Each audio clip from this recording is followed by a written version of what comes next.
I think the other three board members are all going. Yeah, Jim told me he's coming in for that. So all of you are all on the same page. Part of today, first of all, as well as the other employees. Sorry. When I looked at the thing that was sent to me. Hello, sir. Morning, sir. Good to see you. I guess the Marymount 7 put together compensation stuff. I actually saw that there was potentially something that was laid out as well. So I'm sure you looked at it. It's fine with me. What's that? Yeah, and we got one thing that's changed from public safety studies. Leslie saw the draft. I think all of you have it. Is we filled out the appendix with the detailed results of the survey. So he's spoken about questions. But I was like, we did the survey, we did it, and then the consultant also reviewed. I think it was every 3 years we go through a detailed survey with every employee. So we extracted out police, fire, and sheriff results. It's like 40 questions. So all of that is there for each department. And so that the consultant used that saying, and talk to Mary and talk to others. He was comfortable having that sort of as a complement to what his 10 questions were. And between that, I think it's actually pretty telling. Because questions is which we give the perspective of school. Yep. All right. All right. Cool.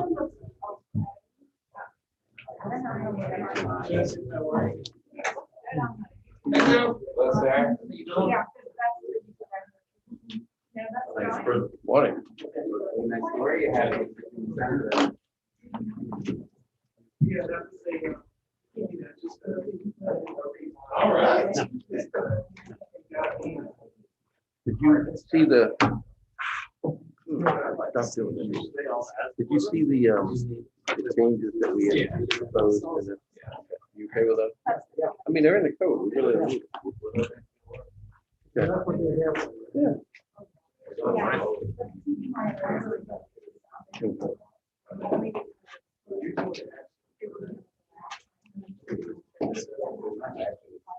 I'm sure he'll be online.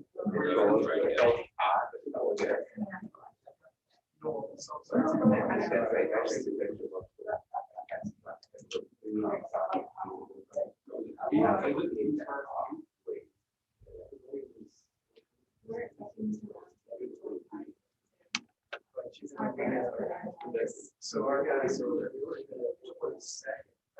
okay.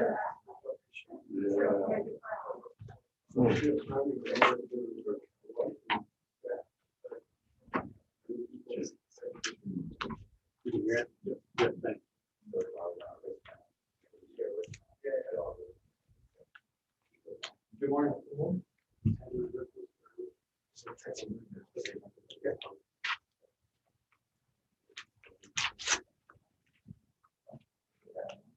What's the Wi-Fi here? There's a. Something on the table. There we go.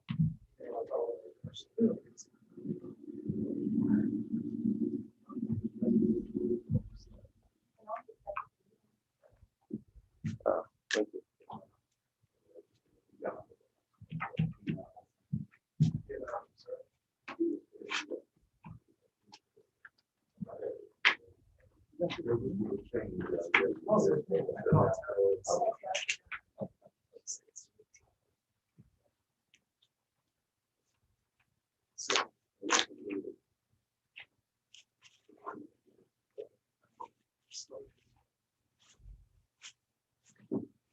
All right. Well, good morning, everyone. Good morning. And I want to welcome everyone to the Wednesday, October 14th Finance Committee meeting of the Central Virginia Transportation Authority. I'm Lamar Stoney, the chairman of this committee.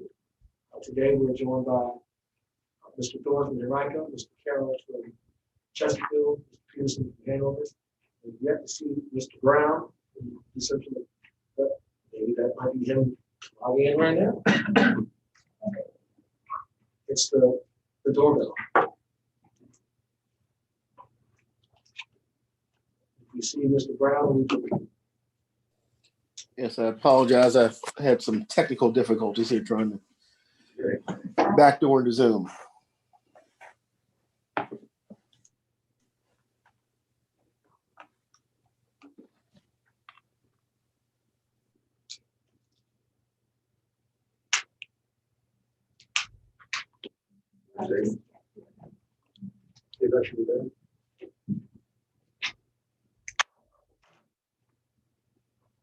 Bear with us, any little technical difficulties here.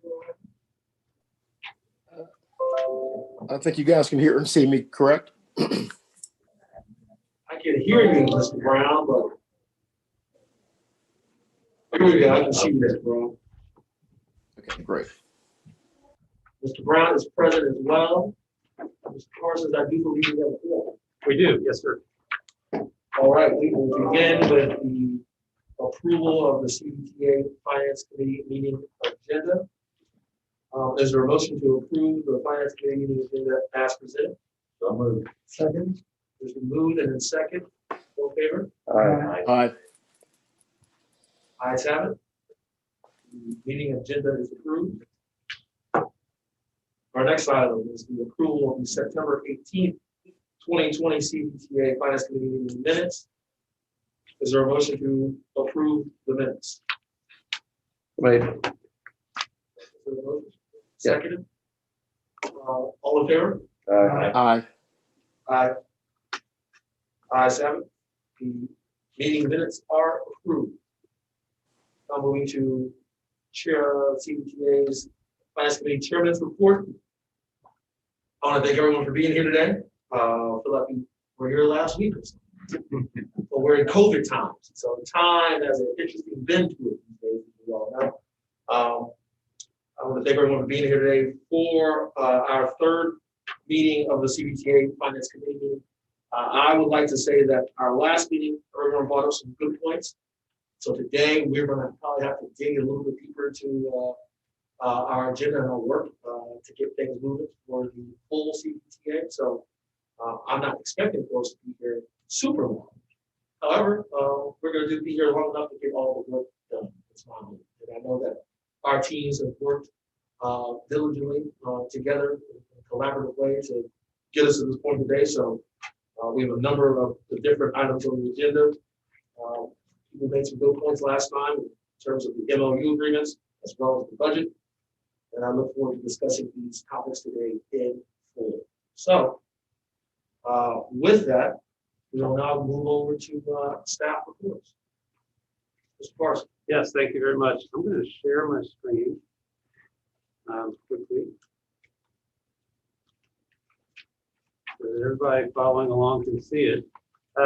This is the calendar that we have on our Plan RVA website. And as you all know, dates for CVTA meetings for at least the next 3 to 4 months have been distributed and agreed upon, I believe, by everybody involved.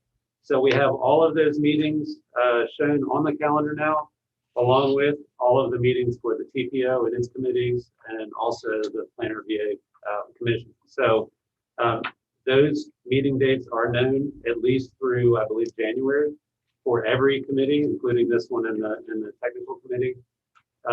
And we will continue to refine those dates for the spring and into the early summer as we see where we progress in terms of work products and everything else.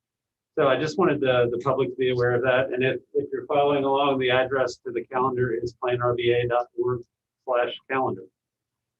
So that, As far as, yes, sir. that's been sent out as a meeting request for members. I do not recall seeing. I don't believe there have been calendar invites yet. We will certainly make that available to all the members. Yes.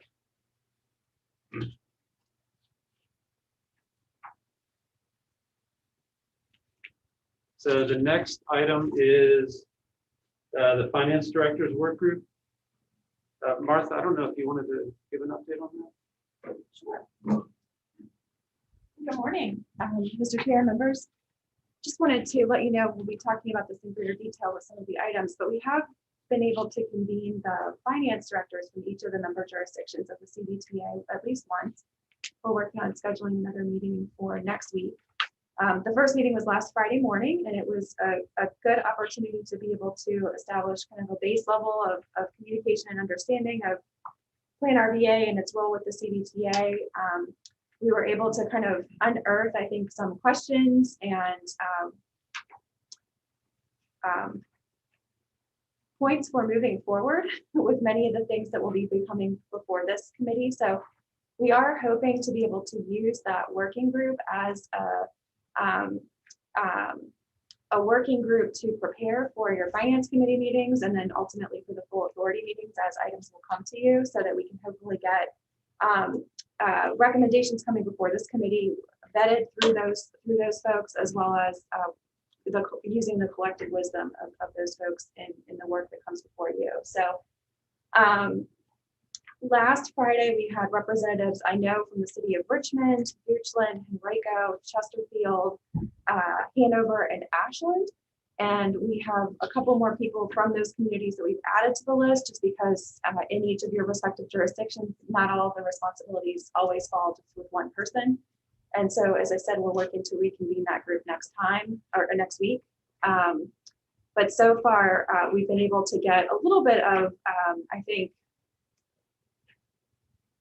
clarity of specific questions that we can ask as we move through the MOU with VDOT and an understanding of what the actual flow of funds will be. It's you know, as you know, the revenues for the fuel tax began in July.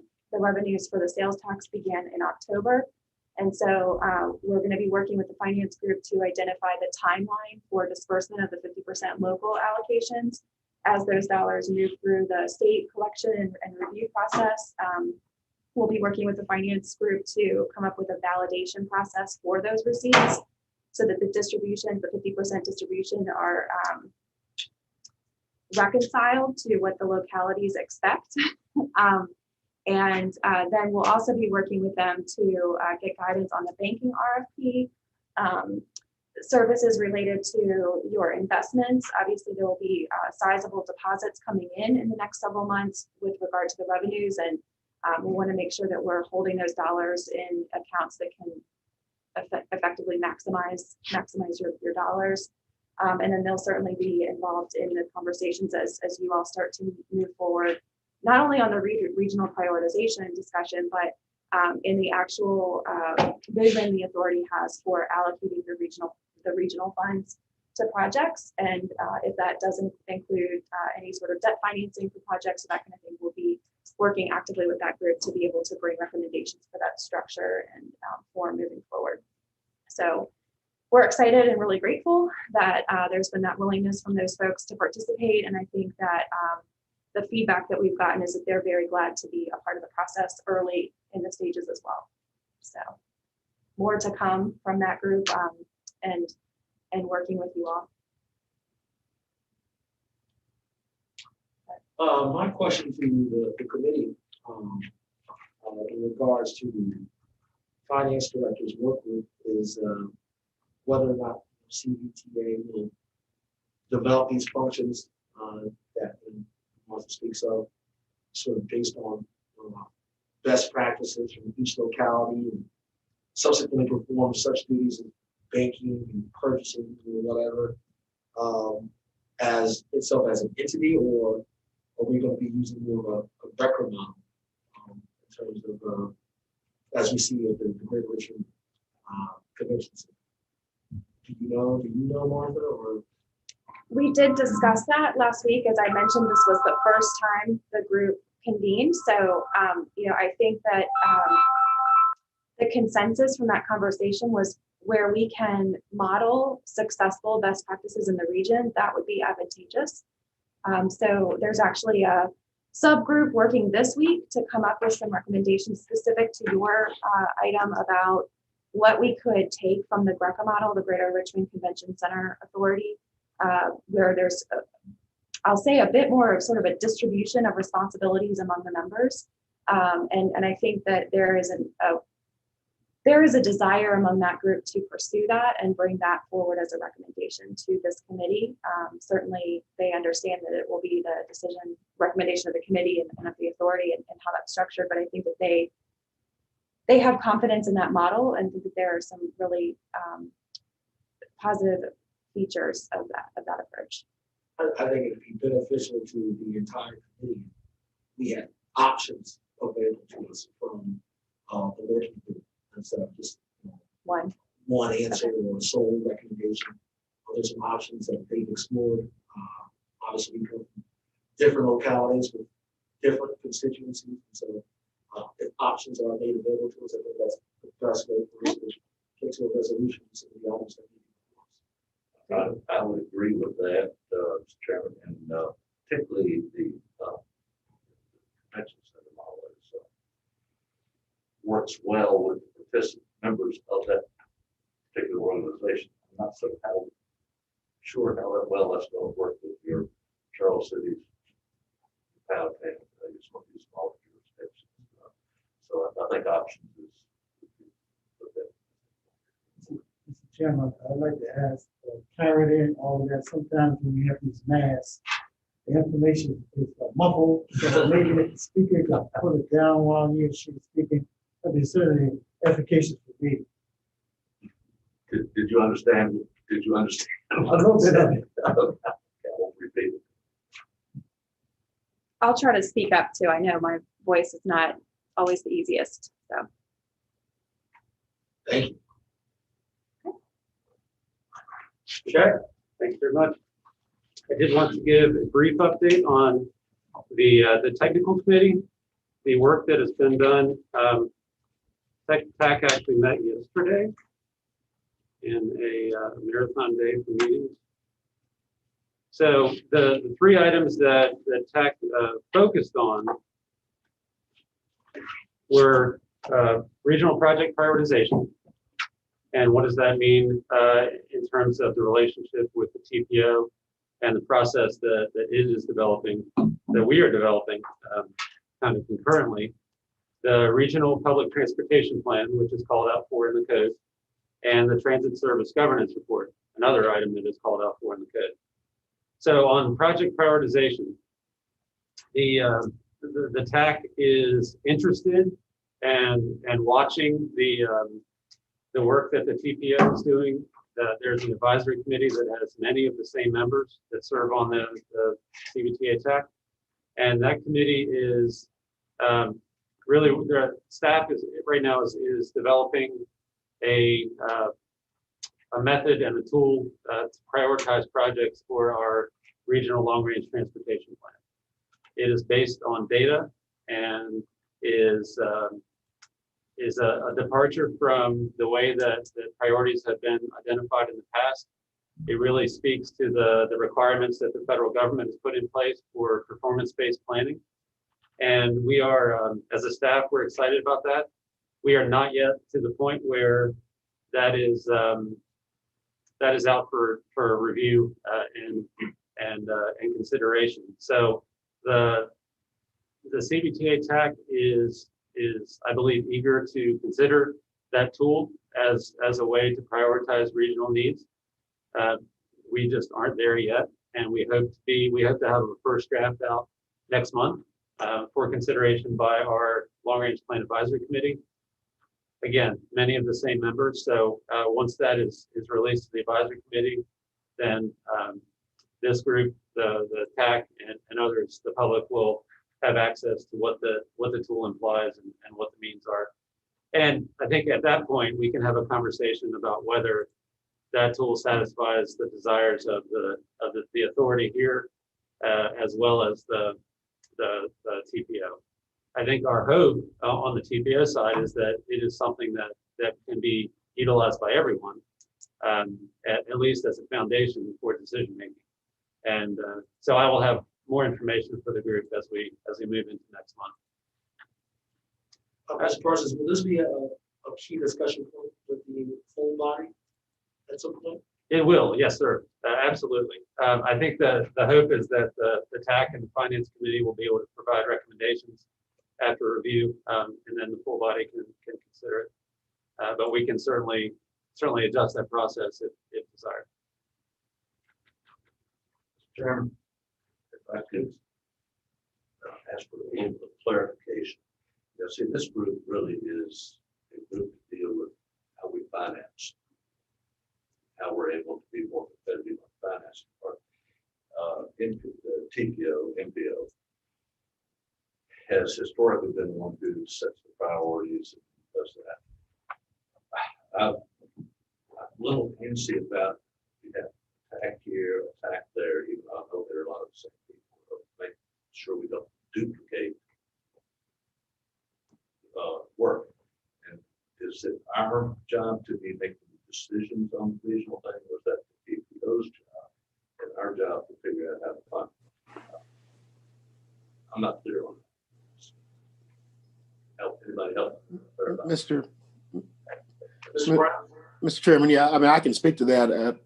You know, as the legislation was being prepared, and the scope of the authority is that this authority has the complete responsibility for the prioritization of the projects that will be funded with the dollars generated by this entity. Now, I think, as was a feature of the negotiations and discussions as this was being birthed, there was an expectation that there would be likely significant reliance on the TPO's process to identify the projects, but there is no binding commitment that the CVTA will fund in lockstep the prioritizations that occur out of the TPO. And I can be corrected by counsel if I've misstated anything, but pretty confident that is the intent of the legislation. Mr. Gregg, you add anything? No, I have nothing to add. I think that's a correct statement. As a practical matter, it seems to make sense to rely upon the TPO prioritization process, if only for the reason that Mr. Peterson identified. You know, you don't want to recreate the wheel every time, and that TPO process is relied upon by VDOT and the Federal Highways Administration in their work with those agencies. So, you know, it's certainly has to be considered, or should be, I would think, but beyond that, I don't have further comment. Mr. Chairman, I also think that this whole question itself, as we do have questions, is a big inspiration and promoter for us to make sure we do this thing right.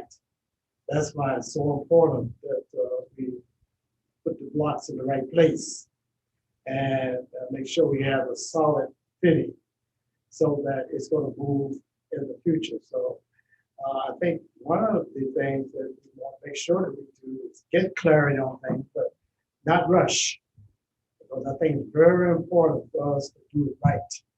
But this goes beyond any of us. What we want to see is we have a person putting that foundation together. So people out coming after us said they did an admirable job. So that's why it's important for us to make sure we ask questions as we go along. But we want to make sure we do it right. We may make some mistakes, but let's make sure we go in the right direction. It's important. I think. Fully agree. Mr. Parsons? Okay, thank you. The next item that the TAC considered yesterday was the Regional Public Transportation Plan. We had originally, in our first TAC meeting, started to consider a draft scope for how that planning could take place, and being able to utilize a consultant to do the process. Since then, there were a number of discussions and conversations about roles and responsibilities. This Regional Public Transportation Plan is ultimately the responsibility of GRTC, and they are required to collaborate with the TPO to develop the plan. Our understanding is that GRTC is responsible for driving the process, and that they would ultimately develop the plan with a component that prioritizes regional public transportation projects. that component of the plan is what the CVTA is most interested in. It should be. And those projects as prioritized for the region are what the CVTA should consider when terminology, I may get it wrong, but when making the determination if that 15% is utilized in the best manner possible.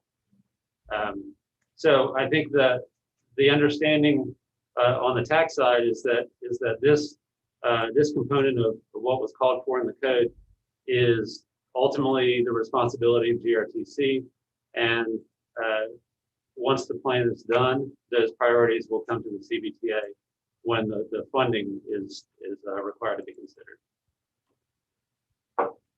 So at this point, CVTA does not really have a role, although there are a number of the technical staff from each of the jurisdictions that's heavily involved in collaborating with GRTC and making sure that a steering committee is formed and progress is made so that the plan is developed in a transparent manner so everyone is able to be involved.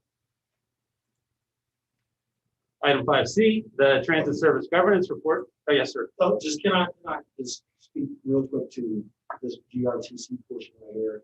And as a major investor in the past with GRTC and a future major investor in GRTC, I would just like to advise the committee that it would not be fiscally prudent nor meet the, I think, intent of the legislation to simply just hand GRTC funds based on a letter.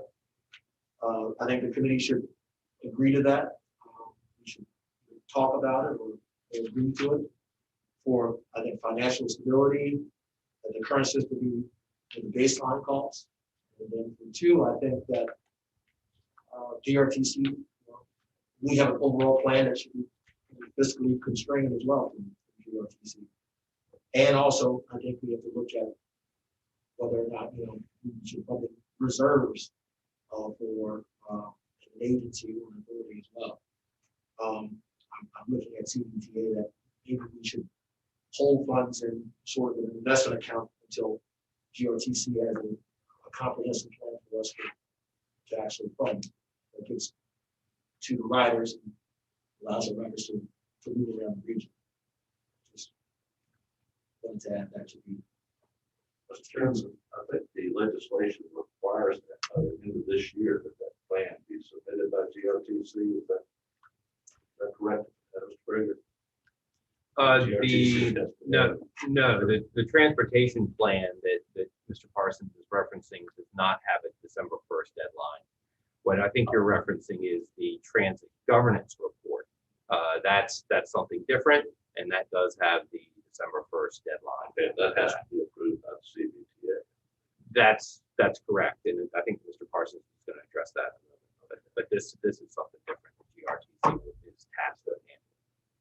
Yeah, but I do have some questions on the GRTC though as well, in the sense that right now GRTC is basically serving two jurisdictions and part of a third. Yet the funding from the CVTA is coming from that jurisdictions. And I'm interested in how GRTC is going to provide some assistance to those others that are helping fund provide these funds besides the third jurisdictions. I don't know if that's been discussed yet. I know from some of the smaller jurisdictions I've heard are concerned that their taxes are going to something they get no use from. So, Chair. Carol.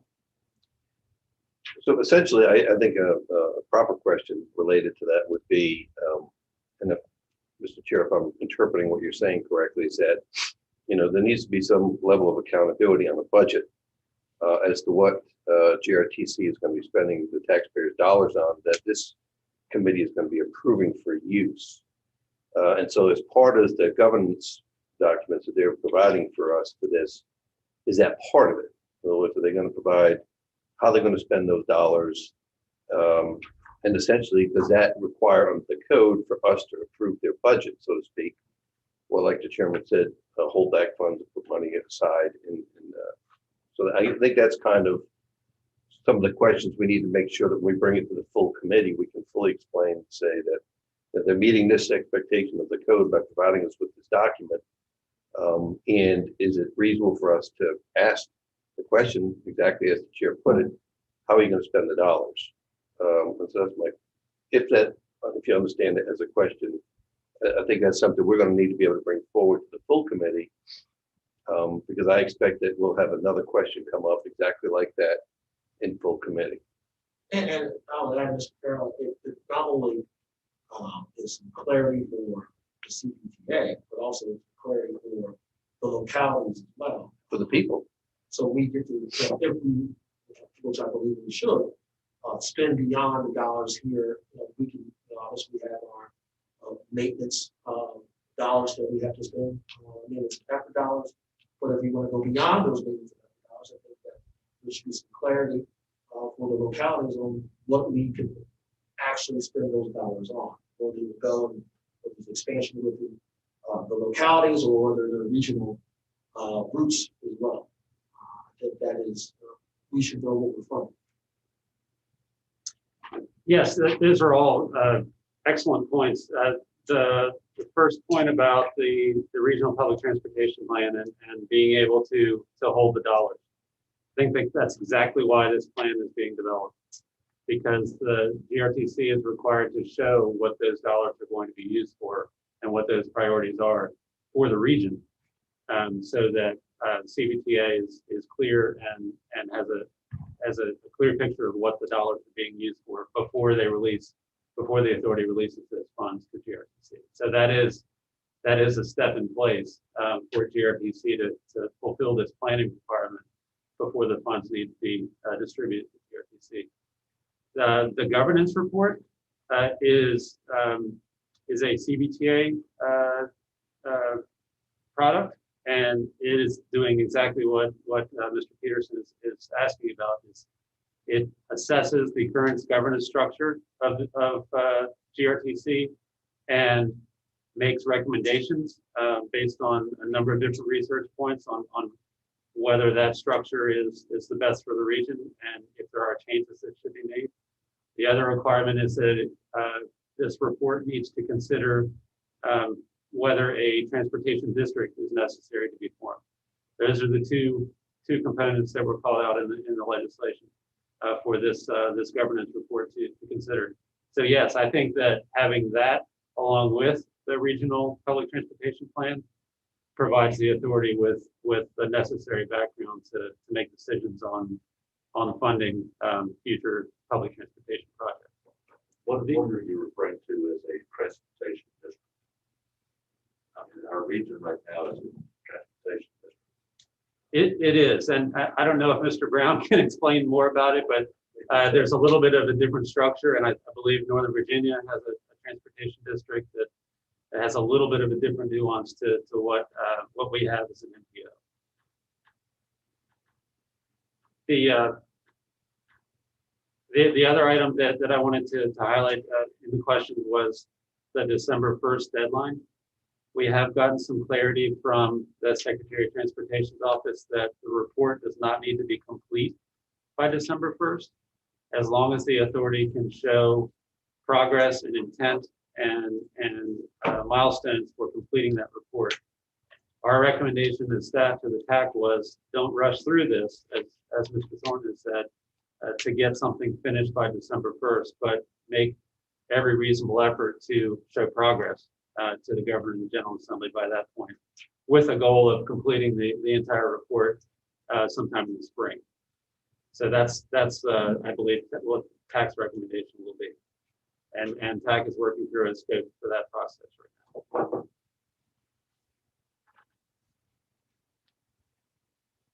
So other questions? That's the report on the committee work. Any other questions?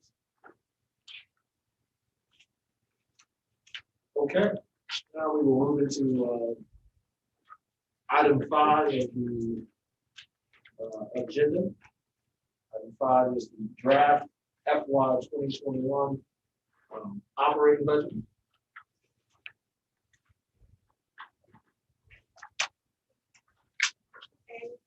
Can we start with A? We can start with that. VDOT, or do you want to start with the operating budget? So start with the VDOT agreement, the draft agreement for revenue transfers with VDOT. That part? Yeah, I think that'd be helpful. Yep. Bill. Okay, that works for me. This portion of the agenda, Mr. Parsons and Mr. Gray. Yes, sir.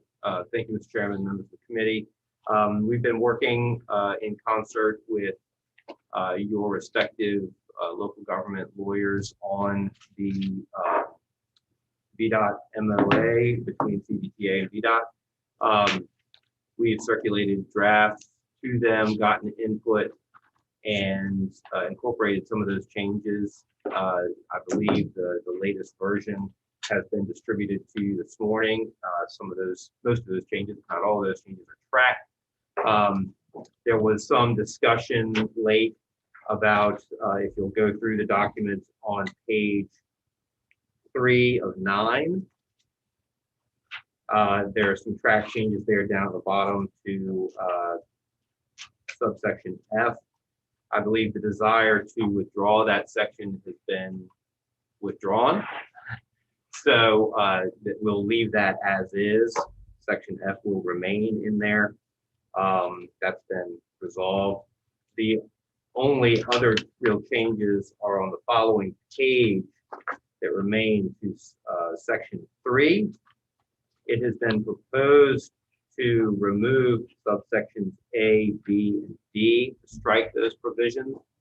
The idea being that those functions or those roles and responsibilities in that agreement or in this section of the agreement that I've just highlighted are already provided for in the Virginia Code, and so there's no need to repeat them in this agreement. That's a fair point, and certainly reasonable. The VDOT, I just want to going to provide some explanation. VDOT prepared this agreement, drafted this agreement, based upon the Hampton Roads Transportation Accountability Commission. So that's the agreement. And they did that partly because it's a proven model, but then partly with the idea that there was a desire to move this agreement along at a reasonable pace, meaning fairly quickly. Let's get this in place as soon as possible. The straightest path forward for that was to use the document that they had with HR Tac that was already working. So they did that, and that's good. And I think everybody is mostly on board with that. Take this off. Mostly on board with that,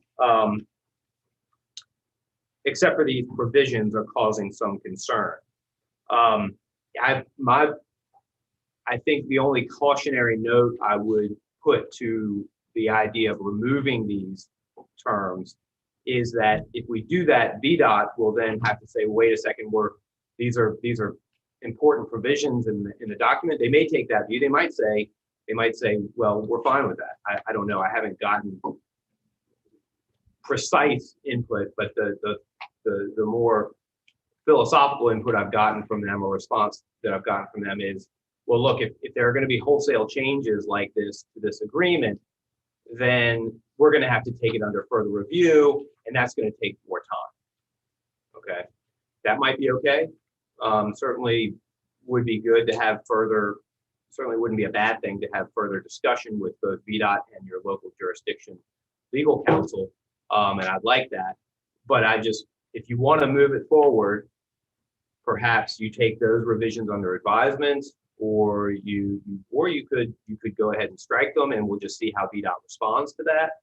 I don't know how long it might take for them to respond, or you leave them in because they certainly don't do any harm. They are they do somewhat duplicate language that's already in the code, or concepts that are already in the code or provided for by the code, but they don't do any harm. They don't impinge upon the CVTA's authority. They don't impinge upon how the CVTA would operate, or the roles and responsibilities of the two agencies. but that's the concern. Subsection E under 3, that is 3E, I believe that one can remain, and this is chiefly based upon input we've gotten from Chesterfield, Henrico, and Goochland. So these that subsection can remain, but the desire to remove A, B, and D is chiefly from those jurisdictions. I believe I've kind of addressed that properly or accurately. If anybody has any questions, happy to try to answer them. I mean, the question, I guess, why do we think this is those items A, B, and D from section 3 on page 4? Do we think that they're necessary or disagree? I seem to be good requirements, but yeah, is this the place for that? I don't know that they're absolutely necessary, meaning if they were taken out, could the agreement still function? Yes, it could, because in my view, because the concepts that are addressed in A, B, and D, I believe, are already addressed in the other provisions of the Code of Virginia. So the agency already needs to do these things. So if they're not in the agreement, it doesn't mean that the agency won't have to do them. They just won't be memorialized in the agreement. So now will it impact VDOT's response to that? You know, will VDOT take a different view and say, no, we want these roles and responsibilities in there so that everybody's clear about that? They may. I don't know.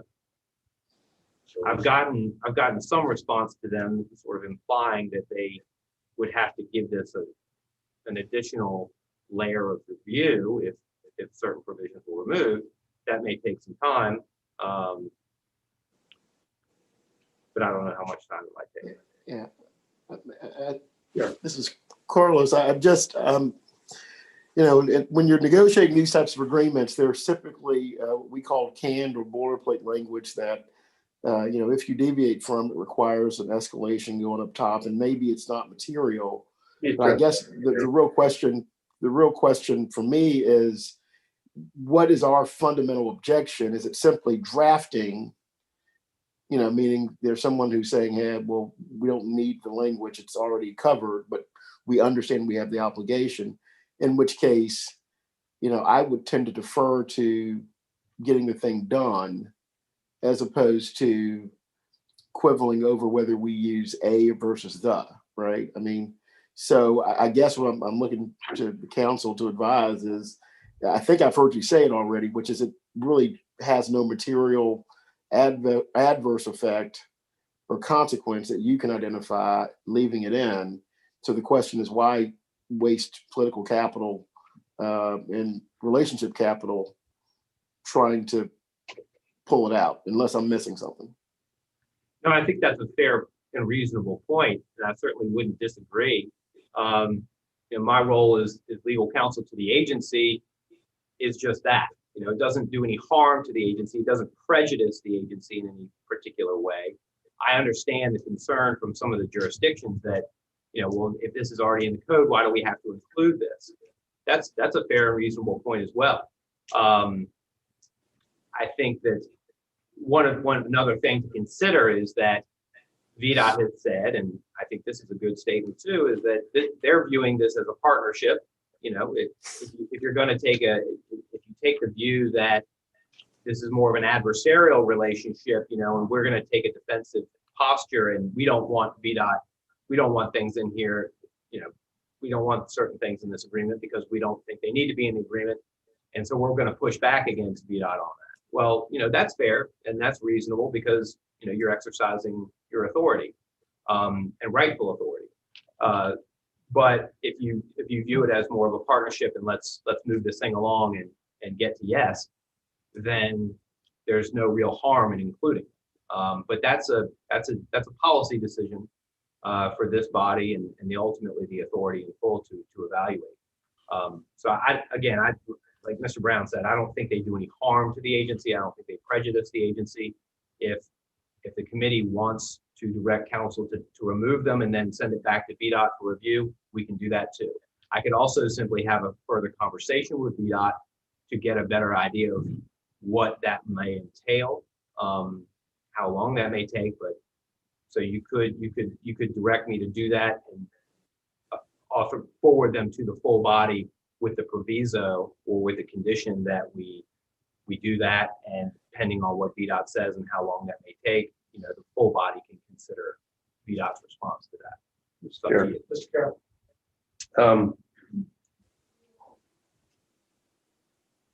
I will say that this is, Mr.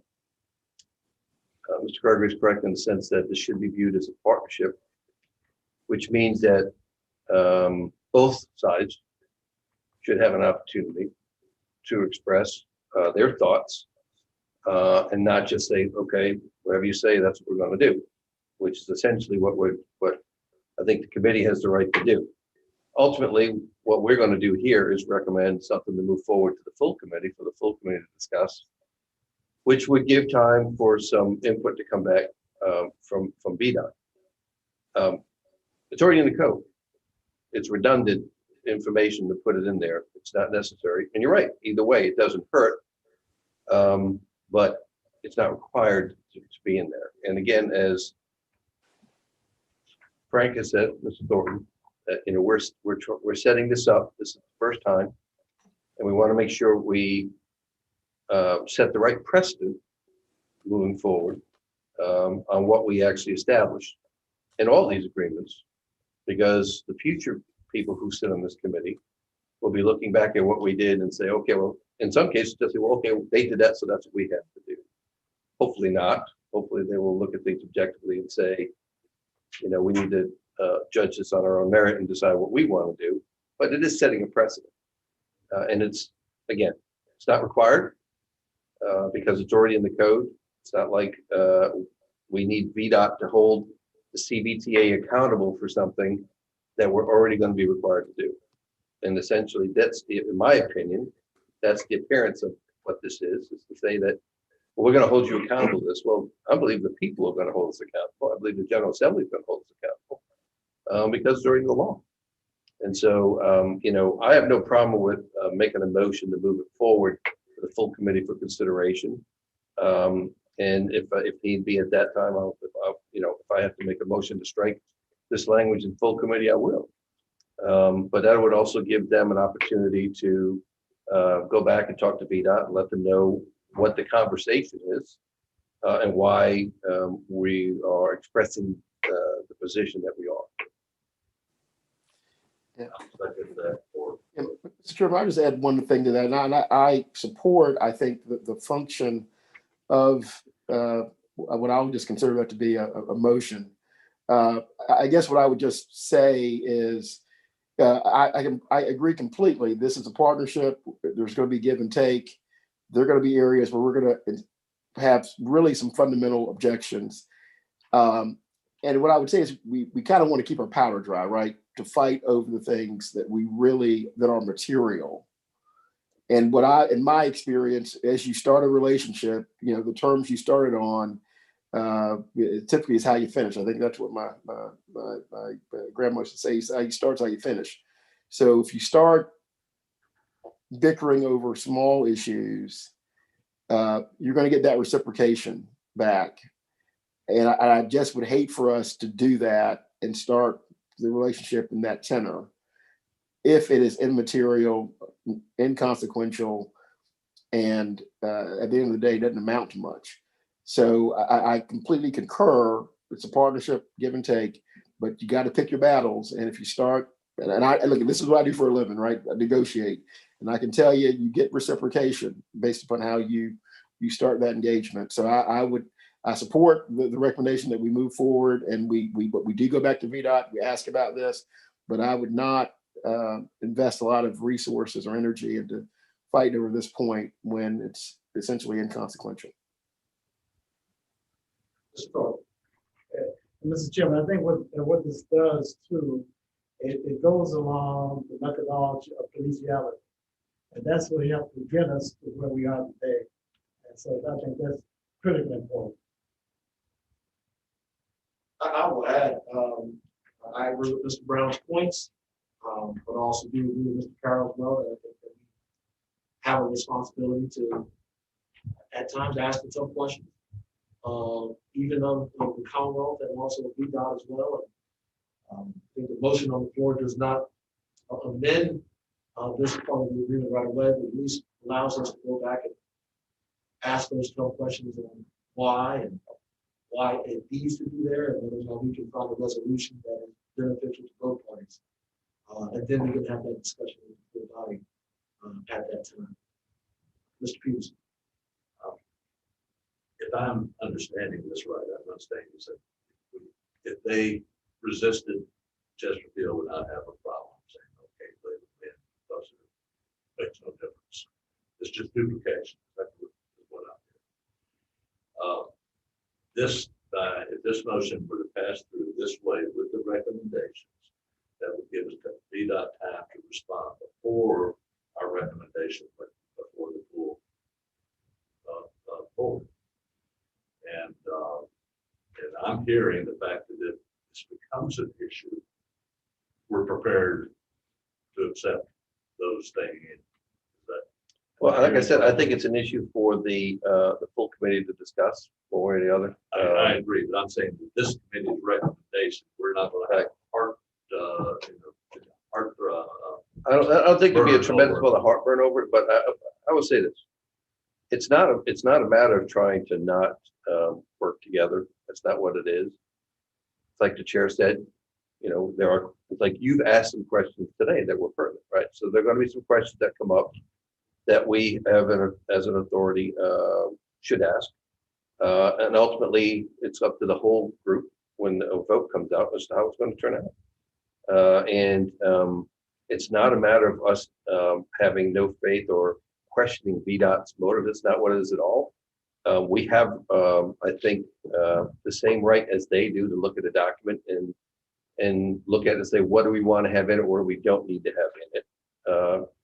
And it's just about having a conversation, really, at the end of the day. I think you've made it clear that the only reason we want this out, that we'll take this out is because it's Redundant. It's in the code already. So, as long as that's clear, VDOT, that's not being taken aggressive stance with it at all. I think what I've heard from everyone is that no one wants to unnecessarily quibble with the school bill. Right. So, Mr. Chairman, members of the committee, if I'm clear, I will go back to VDOT and propose the removal of subsections 3A, B, and D. Only those subsections. Everything else will remain the same. I'll notify your legal counsel for your respective jurisdictions and let them know that's what we're doing. It may be prudent to have a joint conversation with legal counsel for VDOT and myself, and also to represent legal counsel from your jurisdictions. Much like the finance working group, I think that would be a good venue for these kinds of discussions, just so everybody can develop the consensus necessary. So with your authorization, I'll have those conversations, and I may have a meeting with that group back here or somewhere else to resolve that. But so I'll go back to them. I'll take their temperature on the removal of these provisions. If they say it's going to take a great deal of time, another 60 days or something like that, we'll bring it forward to the full committee, and the full committee can decide what it wants to do from that. Mr. Chair. Is that fair? Mr. Carroll. I guess the only changes that were in the document, because I'm the one who made the motion to move it forward, that we were discussing with this, there's no other changes relative to the document, right? There were changes requested by some of the jurisdictions. We haven't got to yet. No, most of those changes were non-substantive, and I wouldn't have made those. Okay. And circulated it again. Yep. And then the concerns with subsection 2F were withdrawn, so that's the section will remain in there. So we've resolved that, and I believe the same is the case with subsection 3E. Okay, so that will remain in the agreement as well. The other portions of the agreement are the standard project agreement, which we received from VDOT. So that's the That's not a substantive part of the agreement. It's an exhibit to the agreement, and that will govern future projects. But that's a sample, standard project agreement that VDOT prepared. It's again based upon the HR TAC model, but has been improved by VDOT. I'll be honest, I haven't had a chance to go through all 25 pages of it in great detail. I believe I did send it to all of your jurisdictions, so they have it in hand, and I'll certainly send it again for their further review. The other exhibit to the MOA is the cash basis statement of operations for the monthly financial activity with the revenues coming and going, right? And so, that's more for the finance folks, but that sets forth how those reports and documentation of the funding will come in and be shared. So those are the other pieces, but the 3A, B, and D are the main, are the revisions that you're talking about now, right? Who's taking the notes today?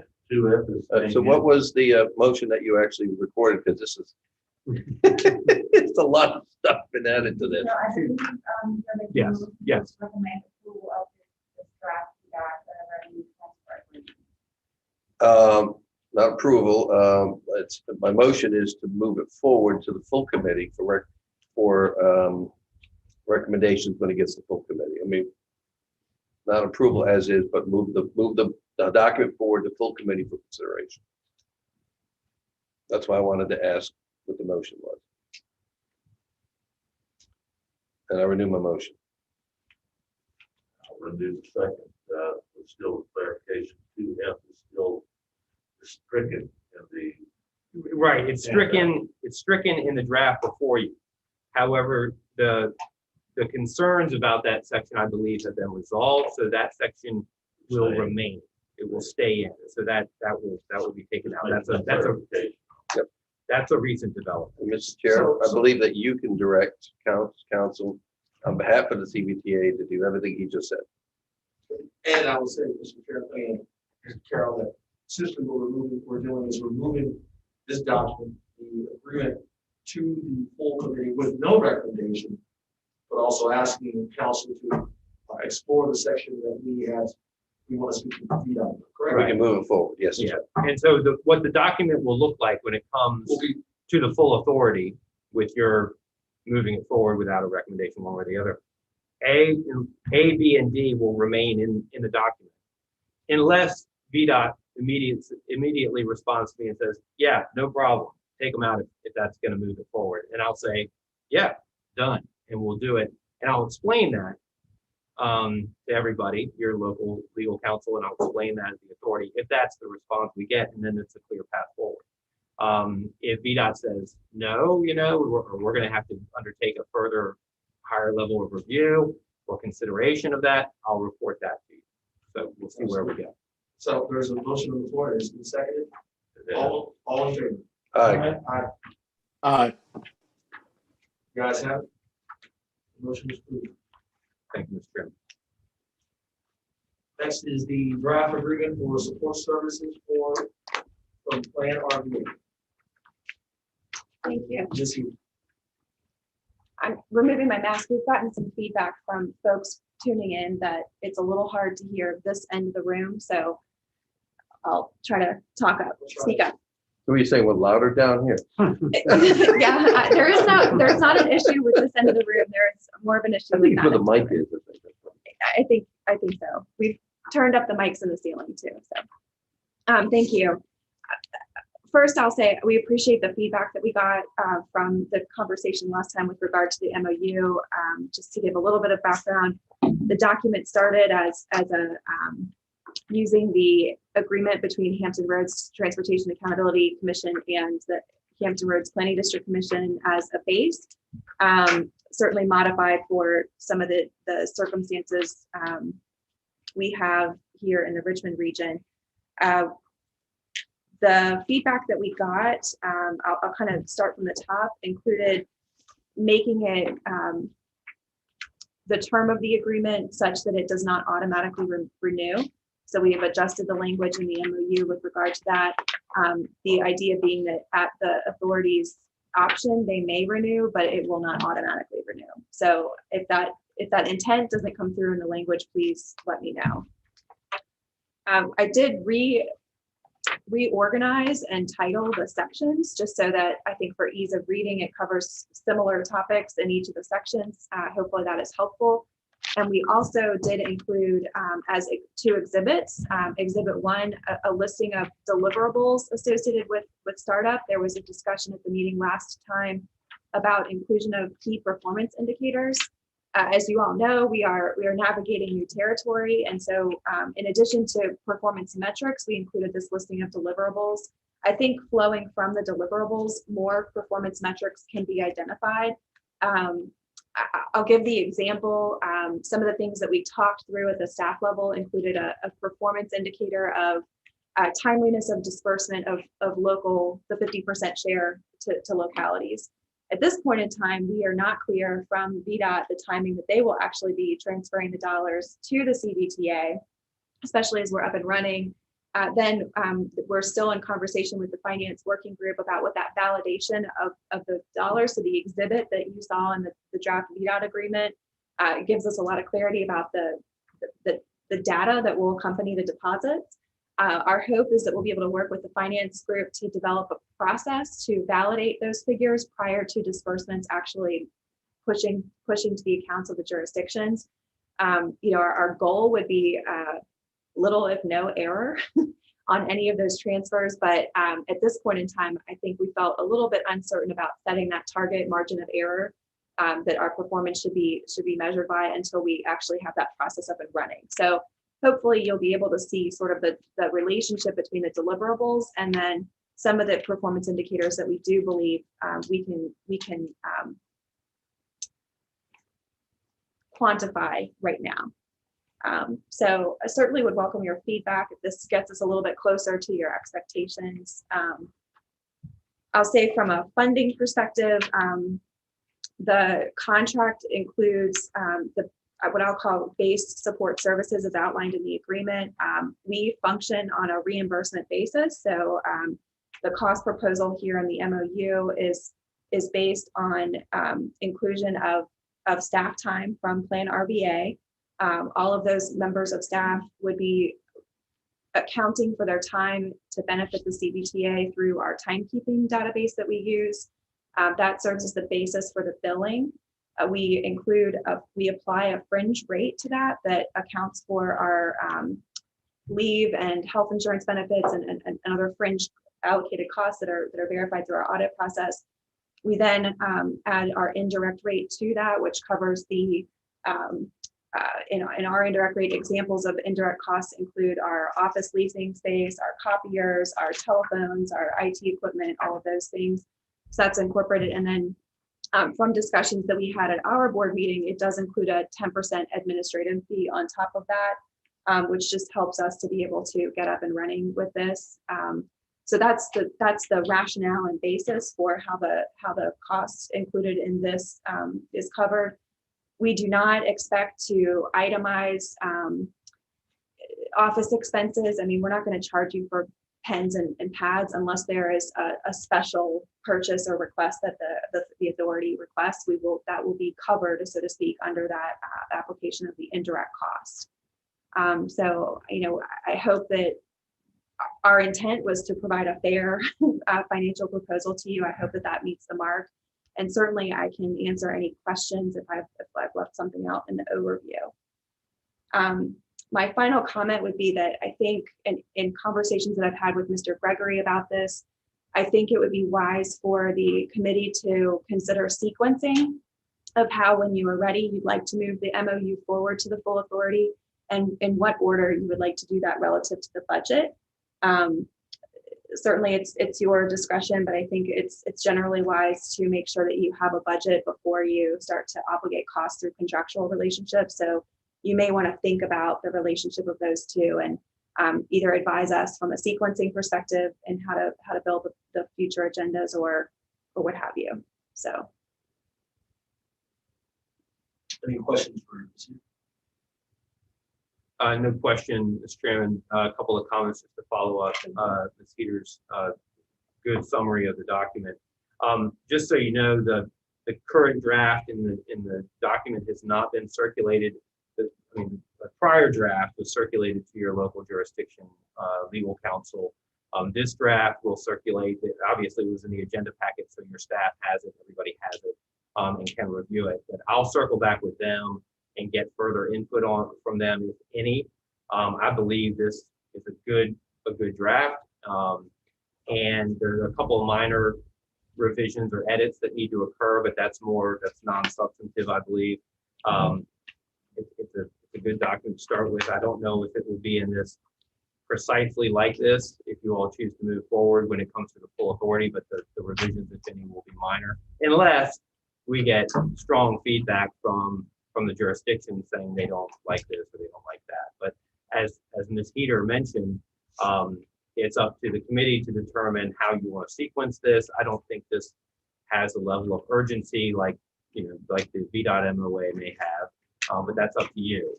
You could certainly take into account the timing for the budgeting and making sure those are in sync before you advance this agreement if further work needs to be done on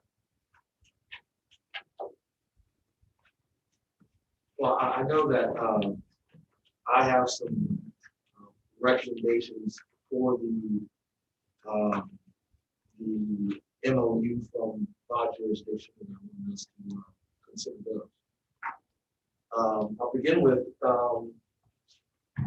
recommending the amending of the term renewal and termination on page 1 to say the initial period of support services shall be through June 30th, 2021. That the CVTA may continue to engage by RVA subject to review of performance on an annual basis with approval of the Finance Committee.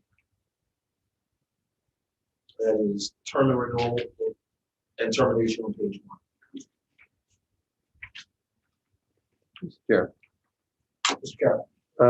I guess my question is, does the MOU with RVA, does the approval of that sit solely with the Finance Committee or full committee?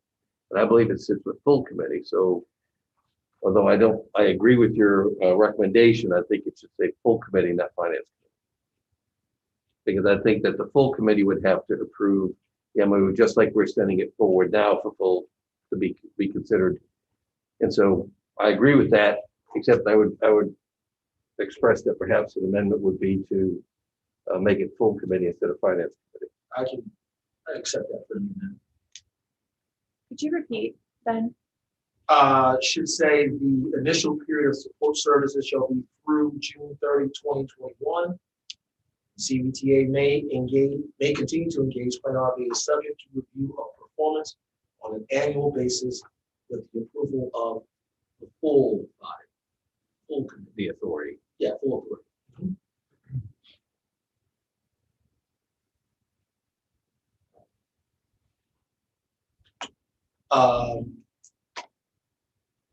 Mr. Gregory, should I just go through and just itemize my recommendations, and then you can Yes, go sir. back and take a full discussion? Yeah, that's what's for me. Yes, sir.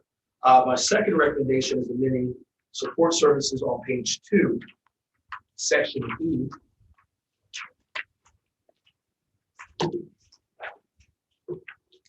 Item I, to provide CVTA a regional prioritization process options for development and implementation. Which section? It's on top of page 5. So 7E, little I. Really don't. Yeah, You don't really need a little I. That's one of the minor edits that I would make. I'm just persnickety like that, because there's no little 2 or little double I. They just get indented the wrong way. Yeah, it's a big deal. But so what did you want that to read? To provide CVTA a regional prioritization process options for development and implementation.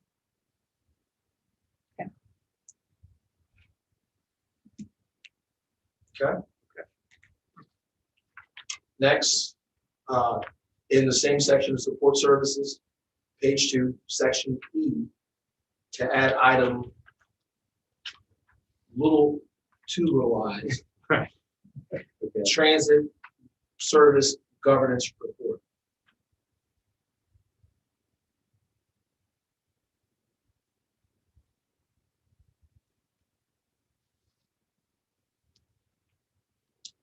The next would be recommend the amending of deliverables associated with startup.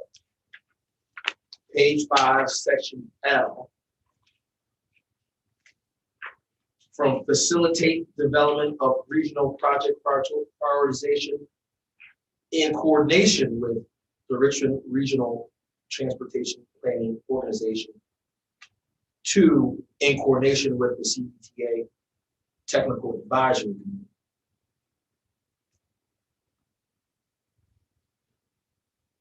You're saying eliminate the TPO with the CVTA Technical Advisory Committee. Mhm.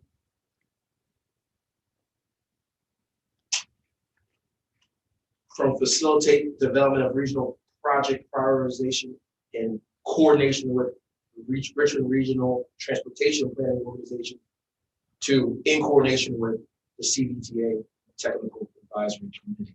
So strike Richmond Regional Transportation Organization. Based on our earlier discussion, would we be better having both? Discussion for the committee. Yeah, I mean, I think you brought up a good point earlier. We don't have to take their recommendations. But it is important to probably hear what they have to say. And I would imagine that, again, because most of the people who serve on the TAC probably serve on that as well. So and when you get a report from one, you're probably there's going to be some level of agreement between those people, but I think it's important to hear from both. Well, as far as deliverables from the plan RBA, Right. I would like to feel, I'd feel more comfortable if I knew that they were talking to those groups. Yeah. So We can cut. Have them both. just add yours to this. Yeah, I'll address, I think, implications once we get through. If that's okay. And well, that's all I have.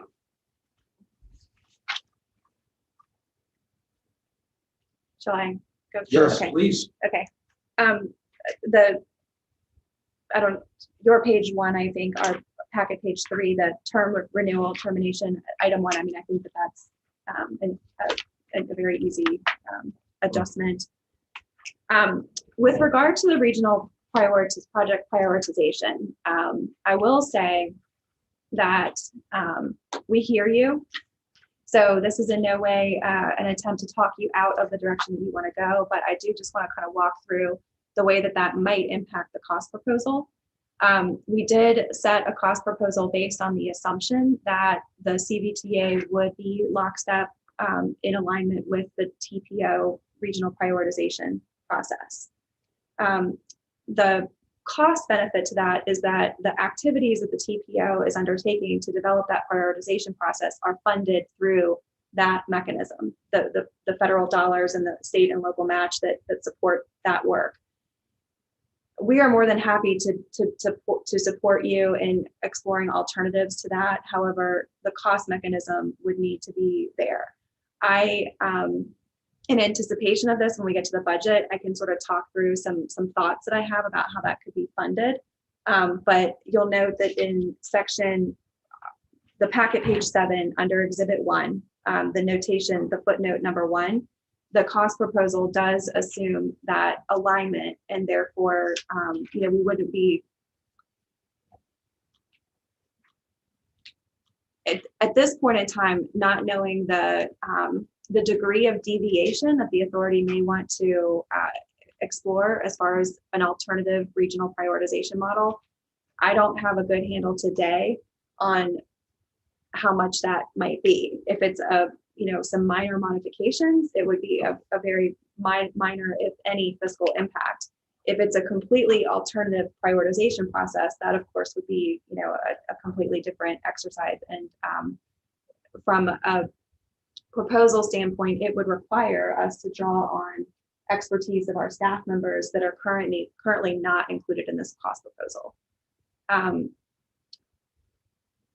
So I think I'm comfortable with working to incorporate the language that you're proposing, but I want to be forthright about how we would structure that. And I think, our intention would be to be fair. Really our objective for existing is to be, cost advantageous to our jurisdiction. So I think we can do it. It just would be a matter of being transparent with this committee as we move forward, that the farther we deviate from the regional prioritization process that the TPO will be entertaining, we'll need to have a mechanism to fund that support through the CVTA. And I want to state this here, we're not necessarily looking for a whole new tool, but just options and how. Understood. options are prioritized. Mr. Chair. Go ahead, if you want to go first. I just wanted to piggyback on what Martha was saying with one statement from the code about the prioritization process. The authority shall develop this process based on objective and quantifiable analysis. So I think that there's probably two different levels that we're talking about. One is what could the priorities be and why? And then the second is what decisions does the authority have in terms of how to order those priorities? So there may be some, I think there needs to be some further conversation about how that process works. Mr. Chair. And I think that that's why it's a separate authority. If we were going to just rubber stamp what the other group did, then what do we need our own TAC for? And so our TAC and this authority needs to have the ability to certainly take into consideration what their recommendations are. And then our TAC and this authority needs to take a look at what's been put forward by the localities that are involved in the CVTA when we talk about the shared dollars and say, do we agree with the recommendations of the TPO, or do we think that there's a project that we would rather fund ourselves through our monies differently? And so having the ability to get input from both, I think is what's going to allow us to make that decision better as a group regionally. I think that's what the chair was getting at. That's correct. Understood. I think, as Mr. Gregory mentioned, there are some of those typographical improvements that we can make. The recommendations, I think we would want to have this go through the pass with the local legal counsel. We're certainly happy to take. I feel comfortable based on the discussion that you all had at the last committee meeting that there is not an urgency to this. So if you would like to hold it for that pass and come back to this committee, that would be fine with us. Otherwise, we can probably move something forward similarly to your action on the agreement with VDOT. But we do want to make sure that the agreement is clear, it articulates, and everyone's on the same page as far as expectations. So Ms. Here, are you saying you want to make those changes and then run them by council for the jurisdiction? I feel like that's been an effective practice. Yeah, I would concur. They saw the prior draft of the MOU. They've had an opportunity to review this prior draft. We haven't gotten their input yet, that's directly. So I'd like to confer with them on this draft and make sure everybody's on the same page. Well, it seems to me that we have a consensus to do exactly that. We need to take a vote to do that, or just we made the recommendations and walk. The consensus I hear and see from members of the committee, you guys can get to work on consulting with our council. Yes, sir. Would you like us to move this to the full authority pending no significant recommendations, or would you like that to come back to you officially before you would move it to the authority? Well, I'd like to see some of these changes made, and Okay. I don't know how we will know that the changes were made or agreed to by at least the council, or a different council in different jurisdictions. We will target this then to be included back on the finance committee agenda at your next meeting. Especially since the sequencing comment that the Cedar offered earlier seems to make sense. You know, you don't want to necessarily commit to this until you're ready and it's in sync with the budget and everybody's expectations. So further work at the finance committee level is probably a good thing. Well, and if we do that, this may affect the budget as well. Absolutely. Okay. Are we clear on the little I now, though I'm not sure that Well, now there's a little two, so we can have a little eye. I think we'll follow up with you. It looks like you I had do something have you a- were reading from, so we can follow up with you to make sure the text is reflective. Mr. Chair, I do have a question on Sure. that. So how would that, when you talk about staffing be affected by a recommendation that the CVTA TAC makes as opposed to a recommendation that the TPO makes? How is that going to change your responsibility or the responsibility of, in this case? The TPO is required to do a long-range plan. Right. Part of that process is developing regional priorities. Yep. And quantifiable metrics to Yep. measure this. Yep. If the CVTA, for example, wanted to tweak that prioritization process or add something else, add another measure to it, that is in our daily work above and beyond what the TPO would be required to do. So we would want to make sure that there is additional staff time set aside to do the CVTA specific work tasks. And I think it comes down to eligible use of funding. I don't think that our federal and state partners nor the jurisdictions would allow time to be billed to the TPO that was above and beyond, as Chet described it, the satisfaction of that requirement for TPO purposes. So it's, I think it comes down to an eligibility and use of funding perspective. If time had to be set aside to do the above and the beyond, or the modification, the pivot, whatever that degree might be, we would not be able to fund that work through the PMPO TPO I have no process. problem with that. Makes perfect sense. My issue is, the question I have is not even an issue. The question I have is, how does it affect billables of this, right? In other words, I think we need to quantify how many hours are required in order to make those adjustments, and how that looks as a billable. I think depending on, in the contract that we have with the CVTA, the Technical Advisory Committee, we've already anticipated them meeting monthly. If that had to be, accelerated such that there were 4 times that number of meetings in a month, that would be, I think, where you would see that. Let's hope that doesn't happen. Exactly. So, I would like to say that based on what we're hearing, I don't think that this will represent a significant fiscal impact, but I think we just want to be open. Right. I agree. Nope, I understand on that, but just wanted, I'm sure that there's a way to quantify what the hourly rate would be if we had to do those. Absolutely. things, which could be in the budget. Absolutely. Okay. So then we have a plan. Shall we move on with the next part of our agenda? Next item is a draft RFP for insurance services.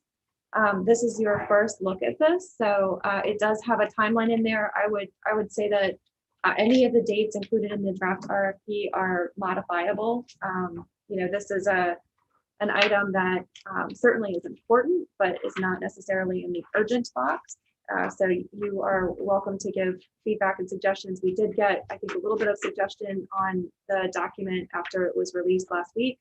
And so we have those adjustments to include, but it's here for your review recommendation. And I think also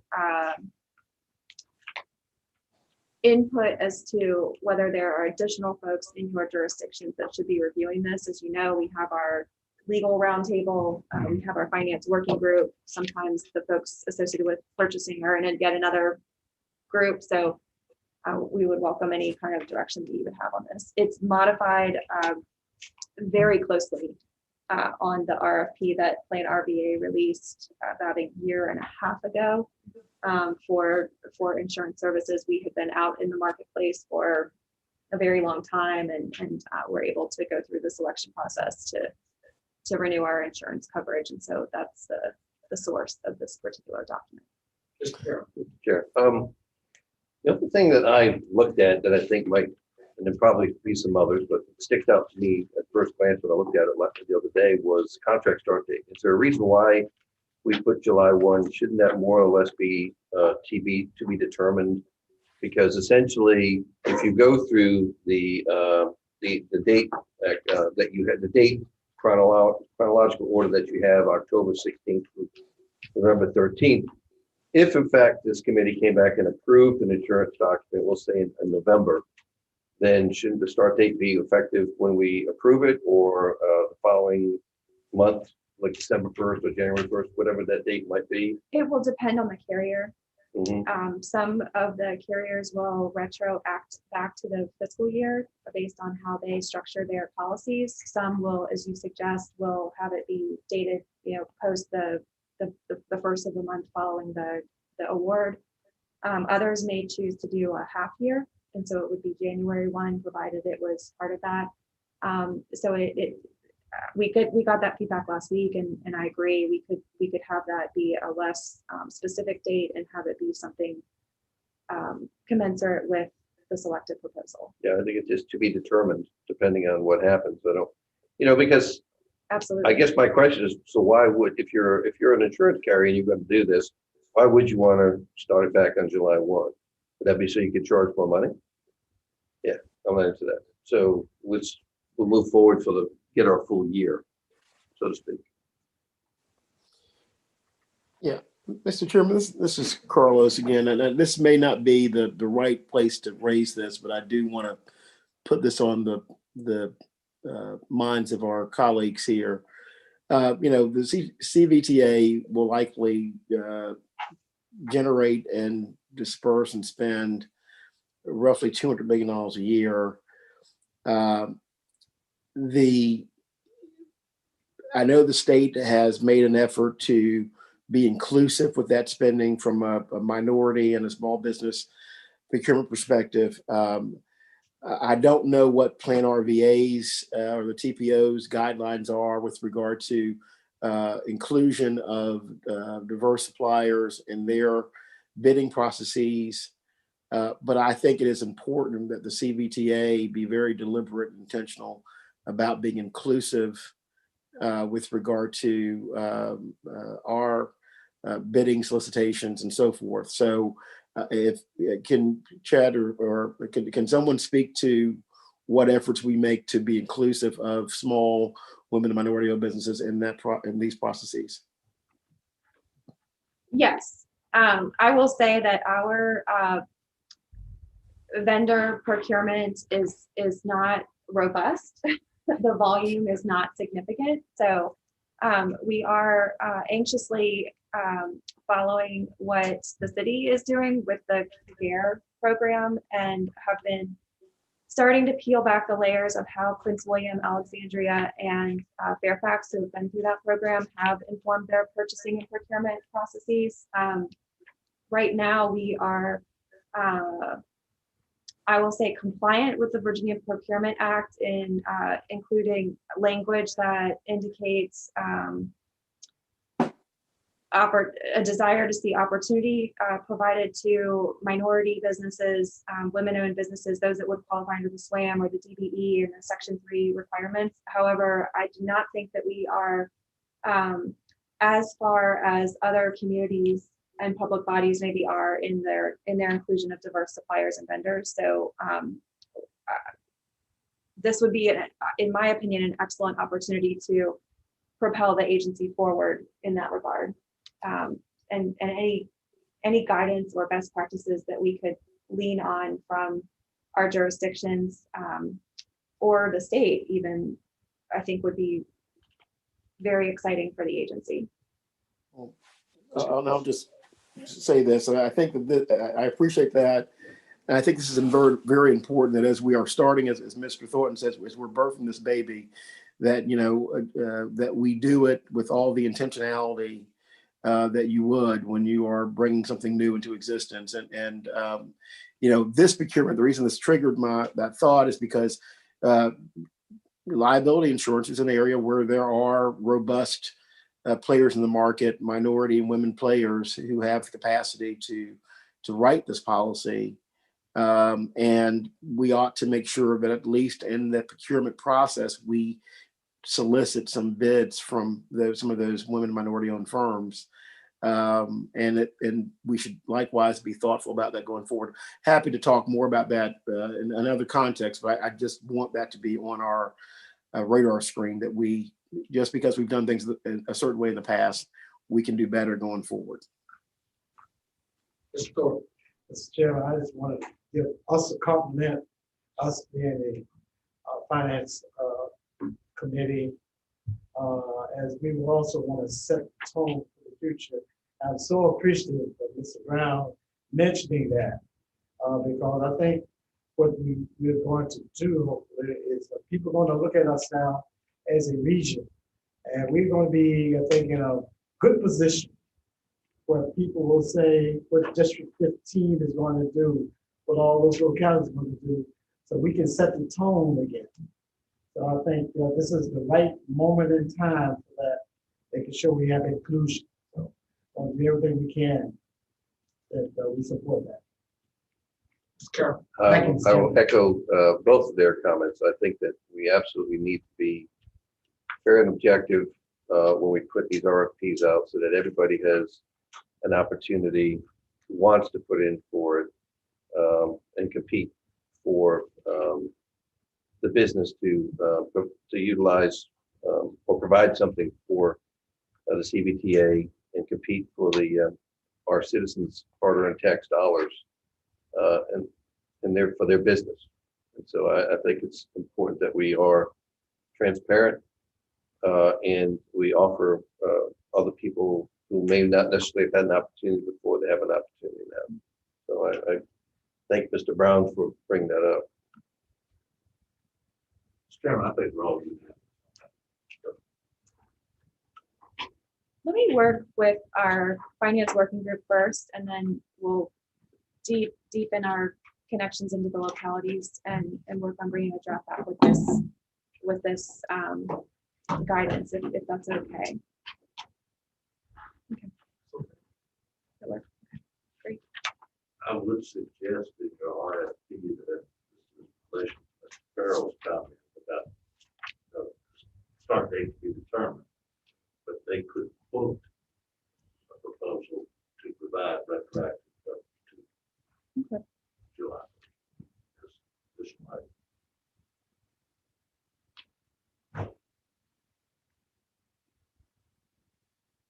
Great. Well, and I would say that to that, Mr. Chair, that if the purpose of it is to try and keep the policy renewal in conjunction with the establishment of the authority, would probably be tidier in the future, so that we wouldn't have things renewing on opposite times of the year. Whereas we would have, the authority would be reviewing these documents at the same time every year to determine what they need to do to move forward. And so from a tidiness standpoint, I agree with Mr. Canova Peterson's point that it would probably be a minor fiscal increase on that, but from the long term, from a record keeping in perspective, it may be easier to maintain those agreements as opposed to having to look at things at different times of the year. That makes sense. I think it makes sense.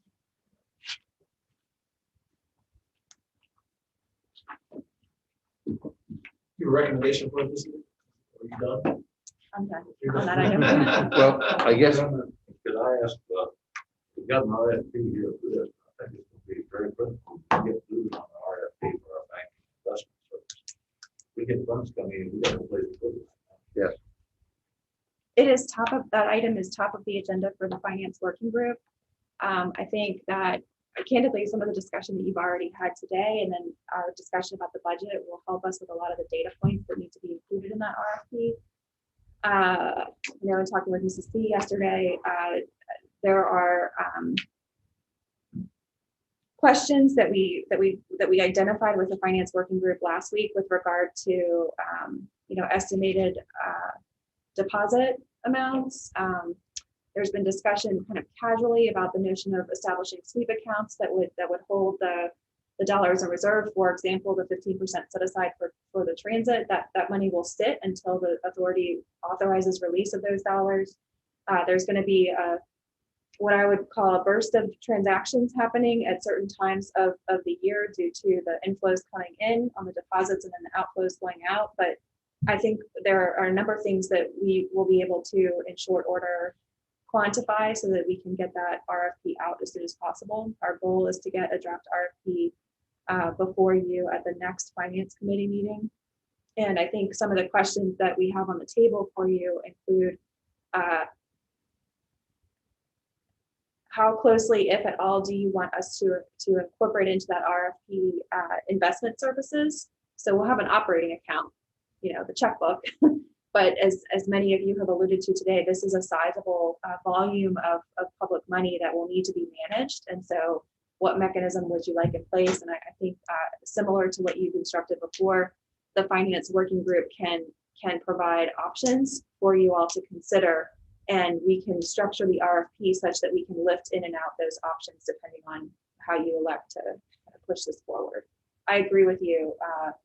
Getting the banking account established for the deposits is of utmost importance. So that will be on our next meeting. That is what we're targeting, yeah. Mr. Chair, relating to the other RFP request for insurance, I don't see any reason unless someone else sees something else different in this that we should delay putting this forward to the full committee for consideration. So I know there's some minor changes that are from as far as dates are concerned that have been recommended, but I would make a motion to move this forward to the full committee for consideration at our next meeting, pending the minor changes that have been recommended.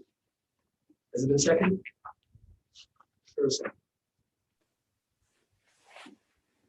So the motion is to move the RFP forward for the insurance to the full committee for recommendation, for consideration at our next meeting so that we can get that moving forward. There is a timeline that has been laid out, and I think that certainly that's something that there's some minor changes that we're looking at, but I think it's something we can move forward to the full committee for with a recommendation of approval so that they can actually start putting the RFP out so we can look at contracting for the insurance services.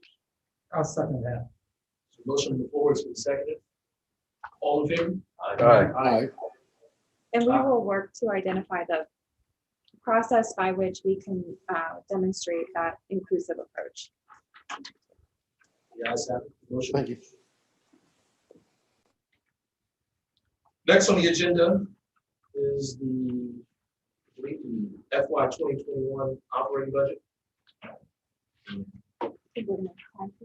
Yes, I think so. I think there's a number of considerations, especially given the conversation today. Do you want to just kind of go through? I'll launch in and then we'll, okay, Chet and I will be handling this together. Okay.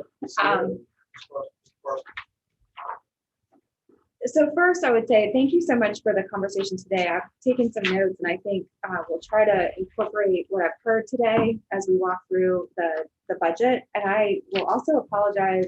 It's a little hard for me to read. I don't know if it is for others. So sorry for the small print. Good thing they have an app on the phone to, Enlarge. make it larger. God, dang. I'm going to use my computer. I think. You're wearing glasses too. Yeah. Well, then the glasses fall back, so I have kind of a double. You can take your mask off when double speaking. oh, right. Thank you. We want you to be able to read it. I'm taking mine off while reading it. So I'll start referring you to page 16 of the packet. This is the CVTA draft budget. This is a high-level overview of what we expect to be the total inflows for the year based on the forecasts that were received in the letter that I think was distributed last month from VDOT. Pardon? The August. revision. Okay. Yes, the August revisions.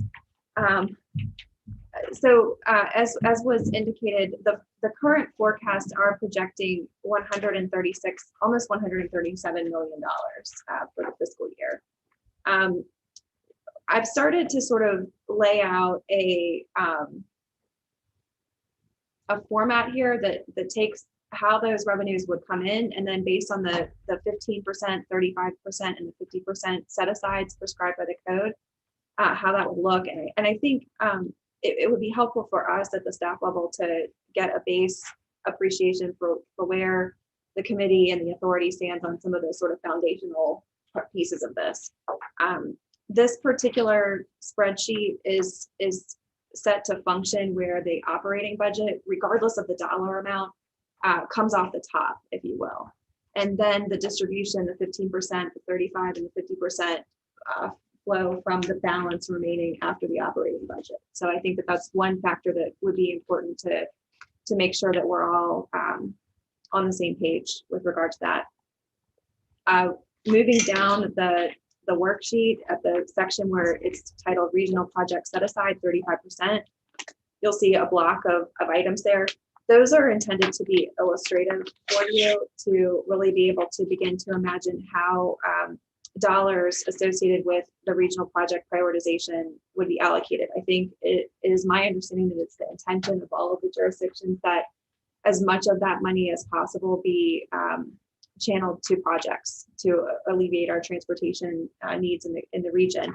However, you'll notice that, again, for illustrative purposes, the regional project prioritization and support, I did itemize a small percent there. It's 0.05%, totaling $23,000 based on the forecast that you could sort of set aside within that bucket for regional prioritization. Similarly, public outreach, depending on how robust an effort you want to pursue with regard to coordination and integration of public input into the regional prioritization process. Again, simply illustrative, but I thought that that might be useful for you to consider. The balance of that pot, $47,692,000 sits in that project investment category. We've done the same thing in the regional transit section, the planning support. You'll notice that there's $200,000 set aside, which is about 1% of the total 15% projected for this fiscal year. That figure, $200,000, is based on, I think, a communication that came through from GRTC requesting an initial allocation from the 15% set aside for transit to develop their transit plan for the region. That's correct. Yeah, Mr. Mayor, the mayor mentioned that letter from Ms. Tim earlier in the meeting. Yeah.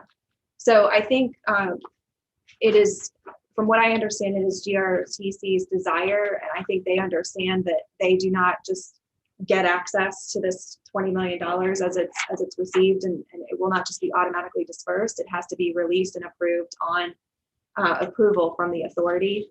I think that letter was an attempt to initiate the conversation to be able to release that small percentage of funds to be able to support their regional transit planning activities. And that's the topic that Mr. Parsons discussed earlier in the meeting from the TAC meeting agenda review.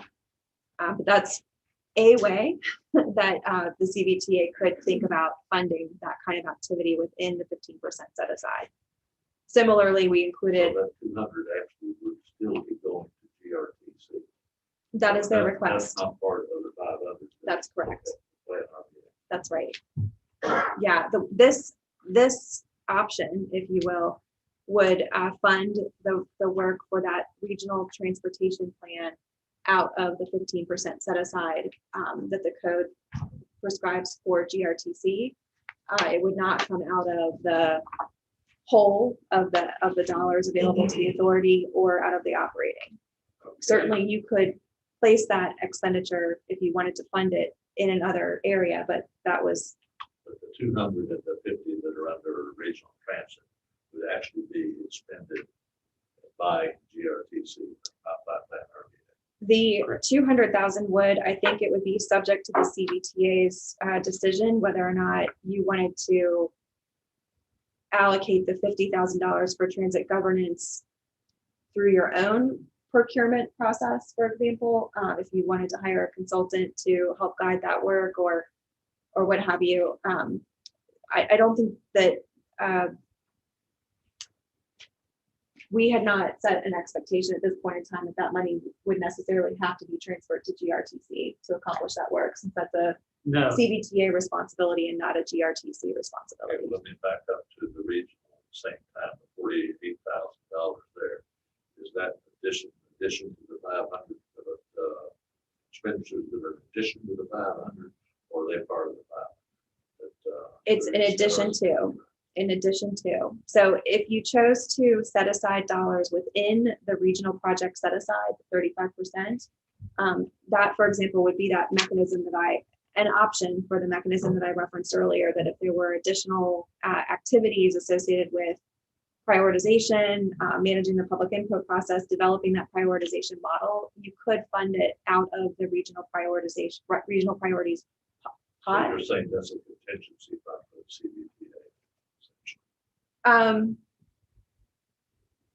Sure. I think it's a way to, in looking at the budget for Hampton Roads, we've noticed that what they've done is they keep the core operating budget for the Transportation Accountability Commission at a fixed amount. Granted, their operating budget is $3 million a year, but they keep that there. And then they fund activities related to project prioritization, regional projects, actually the bond financing costs, the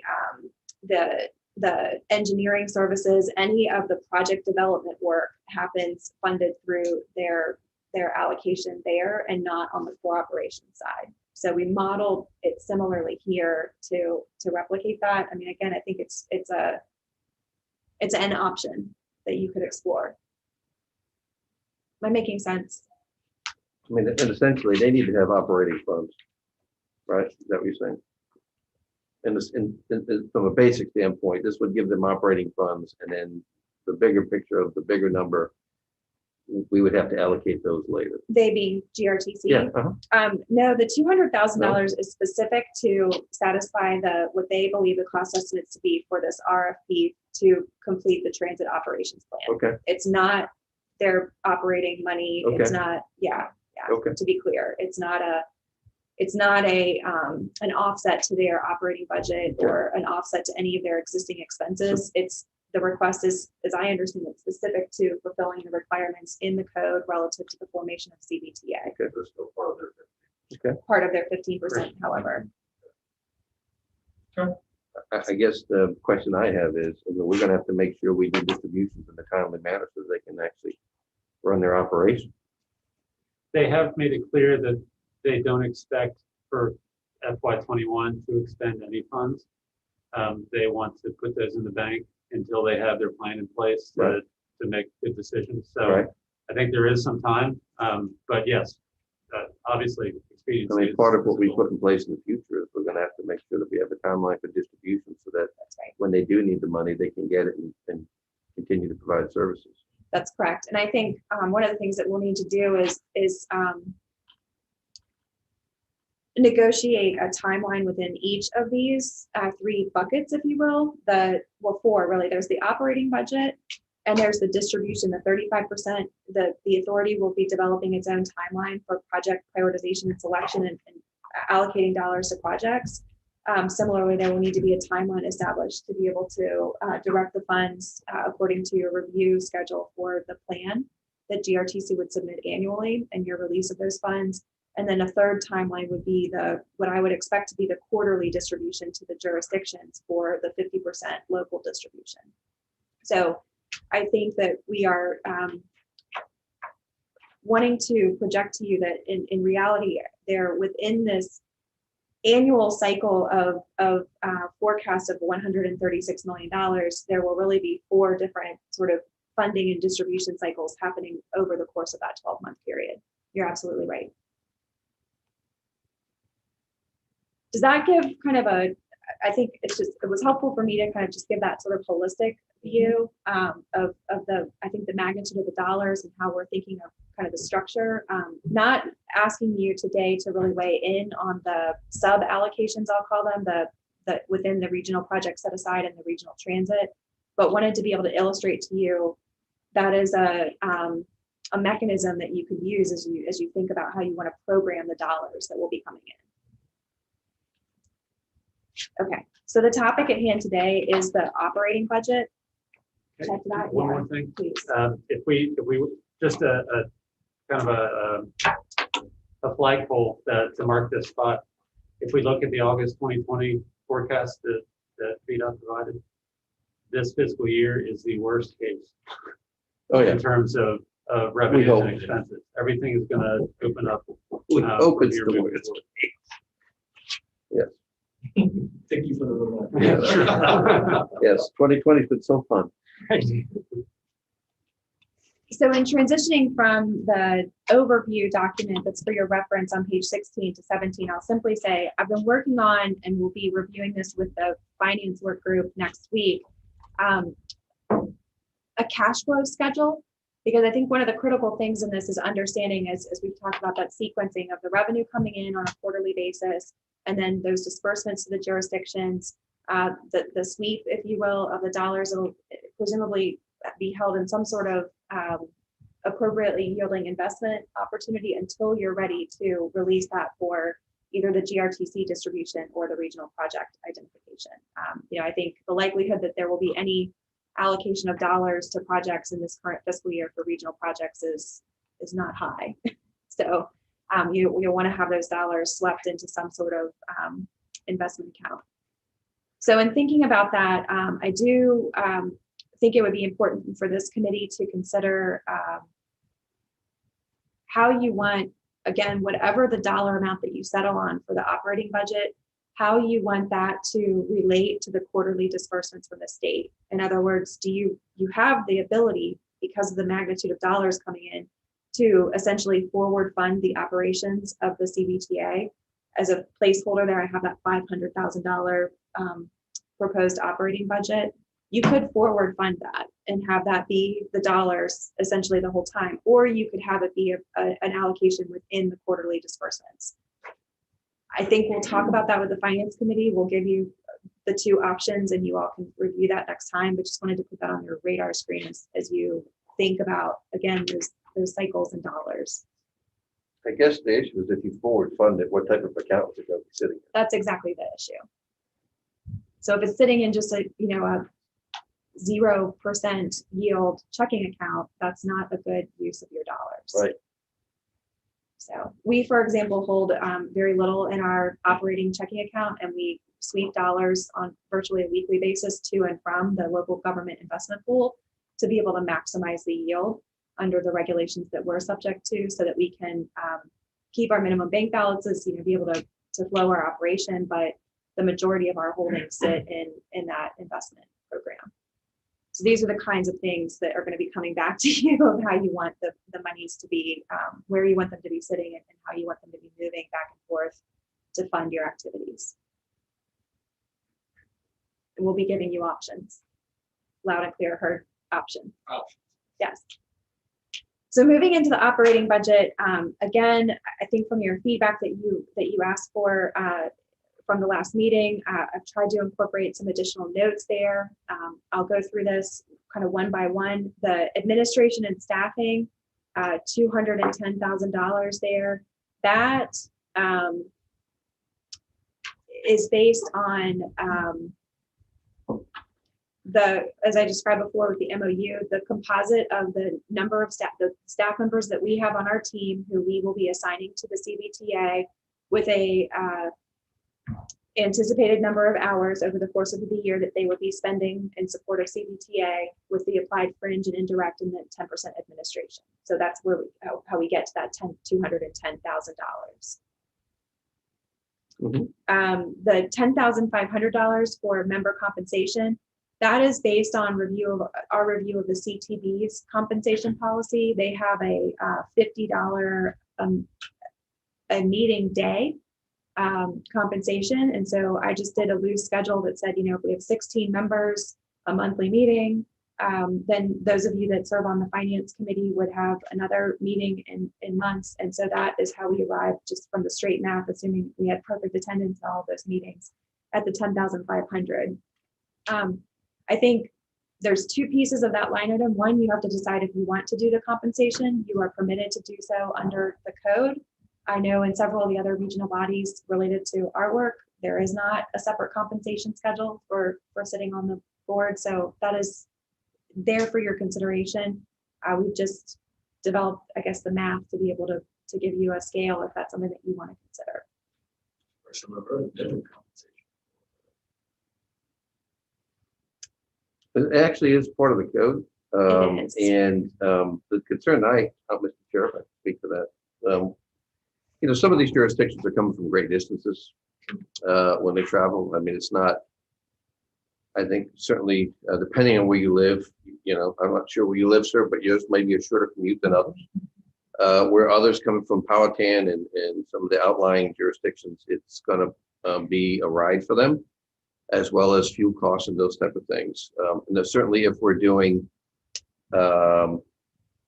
Zoom meetings, that's something to also consider, the fact that there's no cost associated with traveling, but one would argue that there is cost with having other related costs. And then the other thing is if you miss a meeting, well, should you be compensated if you don't make it? My position would be personally that if you don't make the meeting, you don't get compensated. We're doing the people's work. It is their tax dollars. I don't think that they would, maybe they would. I don't think it would be objectionable to have a stipend for making sure that you're there and doing the people's work. But if for some reason, because of circumstances, you can't make a meeting, then you shouldn't be compensated for it. But that's just my thoughts on that. And certainly something to bring forward for the full committee to get their input. Some may say they're not worried about it, in which case we won't need to worry about it. But my concern is for the outlying jurisdictions that are going to have to drive great distances, put wear and tear in their vehicle, gas, those kind of things.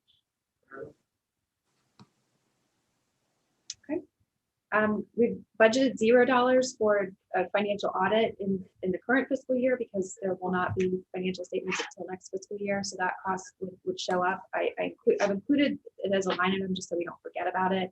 And I've noted that, I've put an estimate for fiscal year 22 of $15,000. That is high relative to our Plan RVA audit, but given the magnitude of the dollars and sort of the different mechanisms as we've talked about maybe in place, that is what we're predicting at this point in time. Similarly, I don't have a budget in for banking fees and investment services as of yet. That would be determined based on the proposals that we would get from the RFP, but we've tried to provide for some of these expenses that we don't have a basis for estimating through that reserve for contingency line item at the bottom.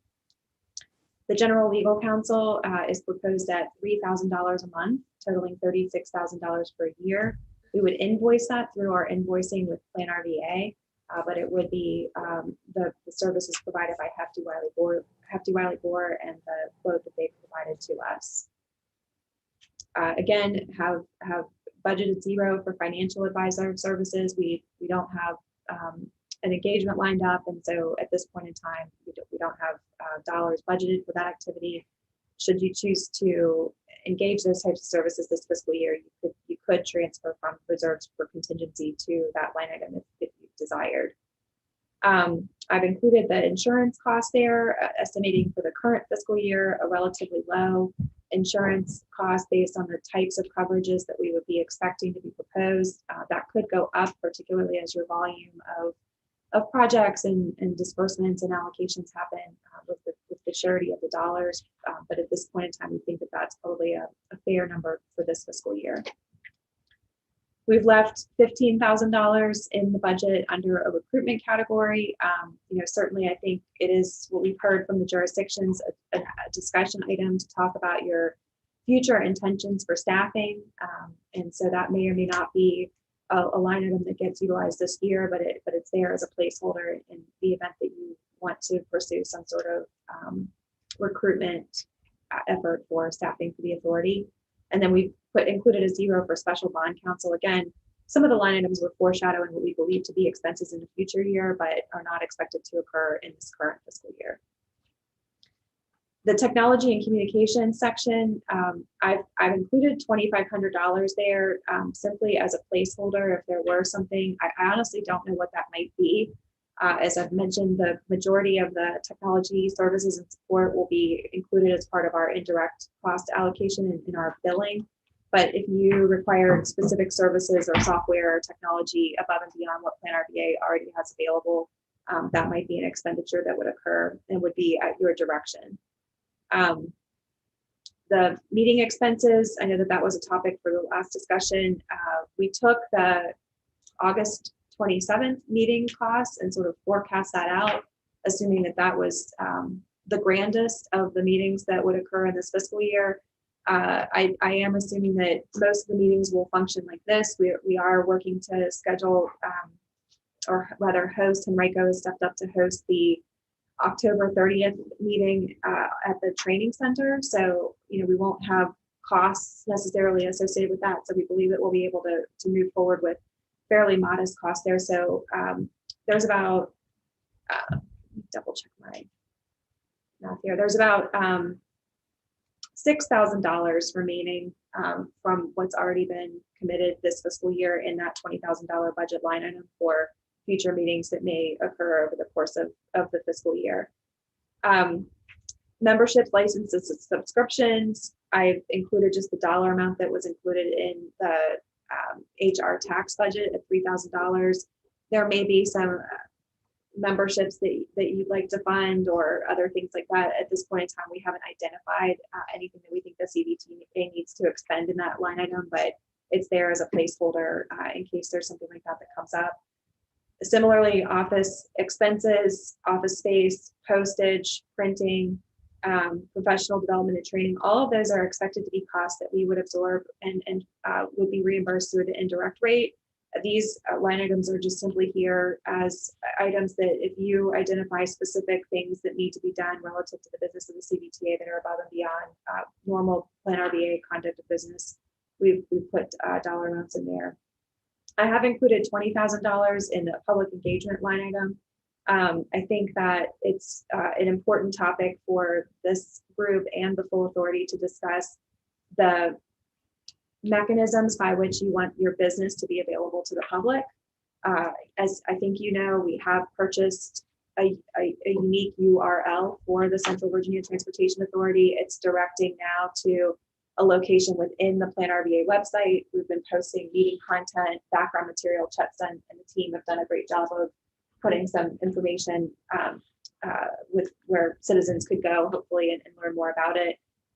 We've included that budget there. If you'd like to separate that web presence from ours, that would be, I think, a sufficient amount of money to be able to design your own website. We're certainly happy to keep it within our website if that's your desire. So we've included that. I think there will also be a modest amount of expenses related to advertisements. You do have a notice requirement for advertising and host a public hearing associated with development and approval of your budget. So we'll follow the guidance on that and would advertise in the newspapers in the region with circulation. Similarly, I think based on the conversation around RFPs, we'd want to make sure that we have a robust solicitation process there that may include paid advertisement or other promotion, just simply to make sure that we have that kind of coverage of awareness above and beyond posting on the eVirginia procurement website. And then finally, travel, we've included a modest amount there. If there are meetings, I think to your point, above and beyond coming to normal business meetings, if there were some sort of event that the authority sanctioned that you wanted to send members to or that kind of a thing on behalf of the authority, there would be that mechanism to cover travel. Who knows, maybe all three authorities in the state one day would get together and actually discuss things. Yeah, I think that's exactly the kind of thing I would be here. That's true. That's true. Makes sense to me. So it's okay to dream. Says the member of the CTV. So we did get a question Glasses half full. Following distribution of this operating budget about sort of the rationale of holding that $167,000 in that reserve line item.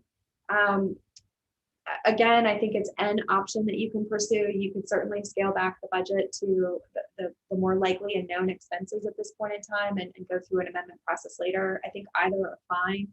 It really, I think, comes down to how the committee and the authority want to function through their budget process, whether you want to have the dollars set aside. I will tell you from sort of thinking through the cash flow, understanding, how we will calculate the distributions on a quarterly basis, I think we wouldn't want to necessarily have drastic changes in the operating budget over the course of the year because it will alter those calculations of the 15, 35, and 50% set asides. But whether it's $500,000 of operating or it's down to $300,000 of operating, it is a very small portion of the overall revenues, and so any adjustments that you needed to make, I think, are doable.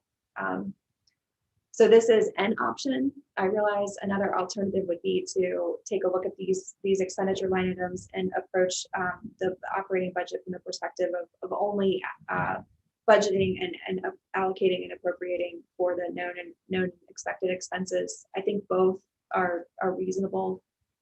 In talking with the finance working group, they thought there was value in this approach just simply because there are so many unknowns.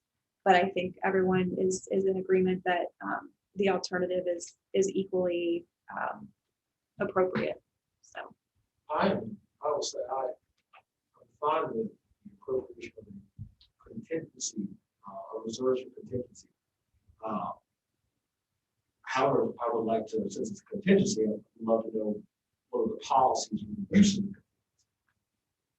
So I don't know whether or not the finance working group has thought of any policies that will govern the use of the contingency. I think those are options I think that the finance committee should entertain to make it work. I have no problem with appropriating such, but I think we should at least have some sort of policy to govern the use. Still. Jim, I don't know if this is the right junction. I do think that look at the finance part for us to be good stewards also in the future that and also maybe say we also have some jurisdictions that can handle finances.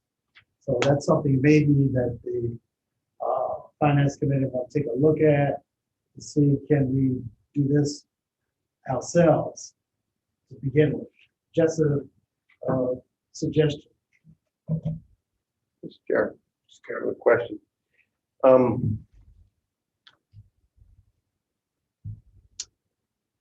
Is it the TPO or was it Plan RBA? I think it's the TPO that has, I think, a $1 million cash reserve set aside. the commission. Plan RBA does, right? And my thoughts are something that we may have to consider in the future when we look at a set aside from the overall on this is certainly an establishment of a fund identical to that would have dollars eventually put in place, which would help us with our bond rating. And also would also put money set aside that if we did have a fluctuation in the budget, we would already have a fund to draw from, so that would not necessarily affect the funds going out to the rest of the jurisdictions if that may have been already budgeted. So, for example, we approve all these different transportation dollars to be spent. Well, if we turn around and all of a sudden have an issue that comes up in the budget where we need additional dollars, having that, I guess, savings money put set aside for that contingency would solve that problem of having to worry about in the future. So when we do get our financial services plan in place, I think that's something we need to look at, is establishing a similar fund as a suggestion. But then I do agree with Mr. Thornton that we also need to, when we look at this, having our options available, as you had recommended as well, Mr. Chair, on how to actually run that operation. But I think we were working on a motion to move forward as a contingency budget, if I'm correct, Mr. Chair. Yes, correct. So you making that motion? The motion, yeah. I can make that motion. Mr. Chair, before you asked me about how do we deal with contingency funds, I think at this point we could say that the contingency funds will not be expended without the approval of the committee. And get rid of, we have no idea where we're going right Particularly in this time, under this global health crisis and this the economic downturn, so we don't know what, we can't, number one, it's also the first time we've done this as well. Right. And we know we're probably going to be meeting on a monthly basis. That's right. And so it should be something that, as it comes up, we should be able to deal with expediently. And how do we go ahead and enshrine such, just put that into. Well, I think one thing that might be wise to do is to recommend an interim policy that no expenditures be incurred on behalf of the authority without approval. And I think you could determine whether you think that that approval should happen here at the committee or at the full authority. And, that's, I think, subject to discussion. Then Did we put anything in our bylaws that covers this, in the initial bylaws that we established? they are not. Then I We think may have to amend that. Yeah, we have to go to the full committee. Yes. Full body. Yes. I think then, again, we have the benefit of relying on the models in Hampton Roads in Northern Virginia. They have a 50-some page financial management procedures and guidelines document that I think we can review and get that in front of the finance working group Can you get that this to us to coming look week. at? Absolutely. And share that and create our own working draft to be able to come back to this committee. Share that with our legal counsel as well. Yeah, absolutely. We've already started looking at the samples from HR TAC and Northern Virginia group, and I think the finance working group would be the ideal group to look at that, help develop it, and bring it to you for adoption or recommendation to the full authority for adoption. I do think it would be wise until that document is fully functional, that I think it'd be wise to have some sort of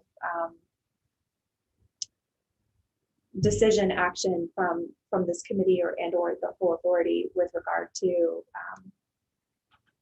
those expenditures, authorization of those expenditures. I don't think what we want to do is signal that adopting a budget is an approval to expend or appropriate. It's just the plan for the year of how dollars might be expended and the reasonableness of those, not the actual authorization of the expenditures or commitments. It provides us. I would like to force to be careful not to have us trying to approve the postage stamps tonight. I fully agree. Yeah, we don't need a micromanage. When we say approve all expenses, we probably ought to have a Threshold. Ceiling. the below that, we don't have. And I think the ceiling they use in the plan RVA is what, 5,000? We actually have a $3,500 requirement for dual signature. So any payments that are made over $3,500 require signature, not just from me, but also from the treasurer or another authorized signer. So we could implement, and that's in our bylaws. So we could implement something similar to that with, you could, in ours, the exclusion to that requirement is that we can process payroll and related expenses without that. I think some of these bigger items that we're looking at here, it's gonna require us to approve them anyway. So for example, the insurance number, the financial advisor, that's gonna require us to make an approval of an RFP anyway. So really, we're talking about some of the more minor items as part of this, if I'm correct. Even the special bond counsel, even all that, if that's part of what the reserve money would be used for, if I interpreted what you said correctly, it would still require us to approve all those items anyway prior to a check being written. Yeah, certainly for those larger ticket items, there would be a review and approval process at the obligation level, the contract, if you will, and then the disbursements under that. I think the approvals around the disbursements are, fraud protection, internal control. The allocation of the dollars on the front end to obligate the funding, I think, is where your financial procedures also need to be in place to be able to set those guardrails. I will note on the items that are marked with an asterisk, that those may be items that I think are most likely to be sort of billed through on our invoice. Our MOU does specifically say that we would not be eligible for reimbursement for those line items unless the authority gave prior approval. So we do have that kind of control in place that if the authority, sorry, if Plan RBA were to incur expenses that it believes to be billable to CVTA and the CVTA did not prior approve or does not agree, we would not be eligible for that reimbursement. So it is, I think, already kind of an inherent control there. Chairman, did we ever put a motion on to move this forward? We did. I think the chair did, actually. Okay, well, and with that included that no reserve for expenses shall be obligated without approval of this. We can add that. Okay, and I'll second that. It's been seconded. All in favor? Aye. Aye. Clarity on the motion, you are moving, the motion was to move this item forward to the full authority for consideration. Is that with a recommendation for approval, or is that just to move it forward? I think it's recommendation for approval. I'm sorry, what were you going to say? Okay. What he said. Okay, we will work then to, just for awareness, I do not think that we will be able to meet the, it will be tight to meet the notice requirements for public hearing for the October 30th meeting. So I think we can do this as an information item on the authority meeting agenda for the October 30th meeting. And then that body can then, if I'm not mistaken, this is a little different than how our organization works, but that body would then schedule the public hearing and we would advertise that for the subsequent scheduled time. Right. What's the requirement? I think it's reasonable time. It's Yeah, not a it just dead says you have date. to have a public hearing. It doesn't specify in the act what the advertising is. I would recommend 10 days, 2 weeks, something like that, but we'll take a hard look at that.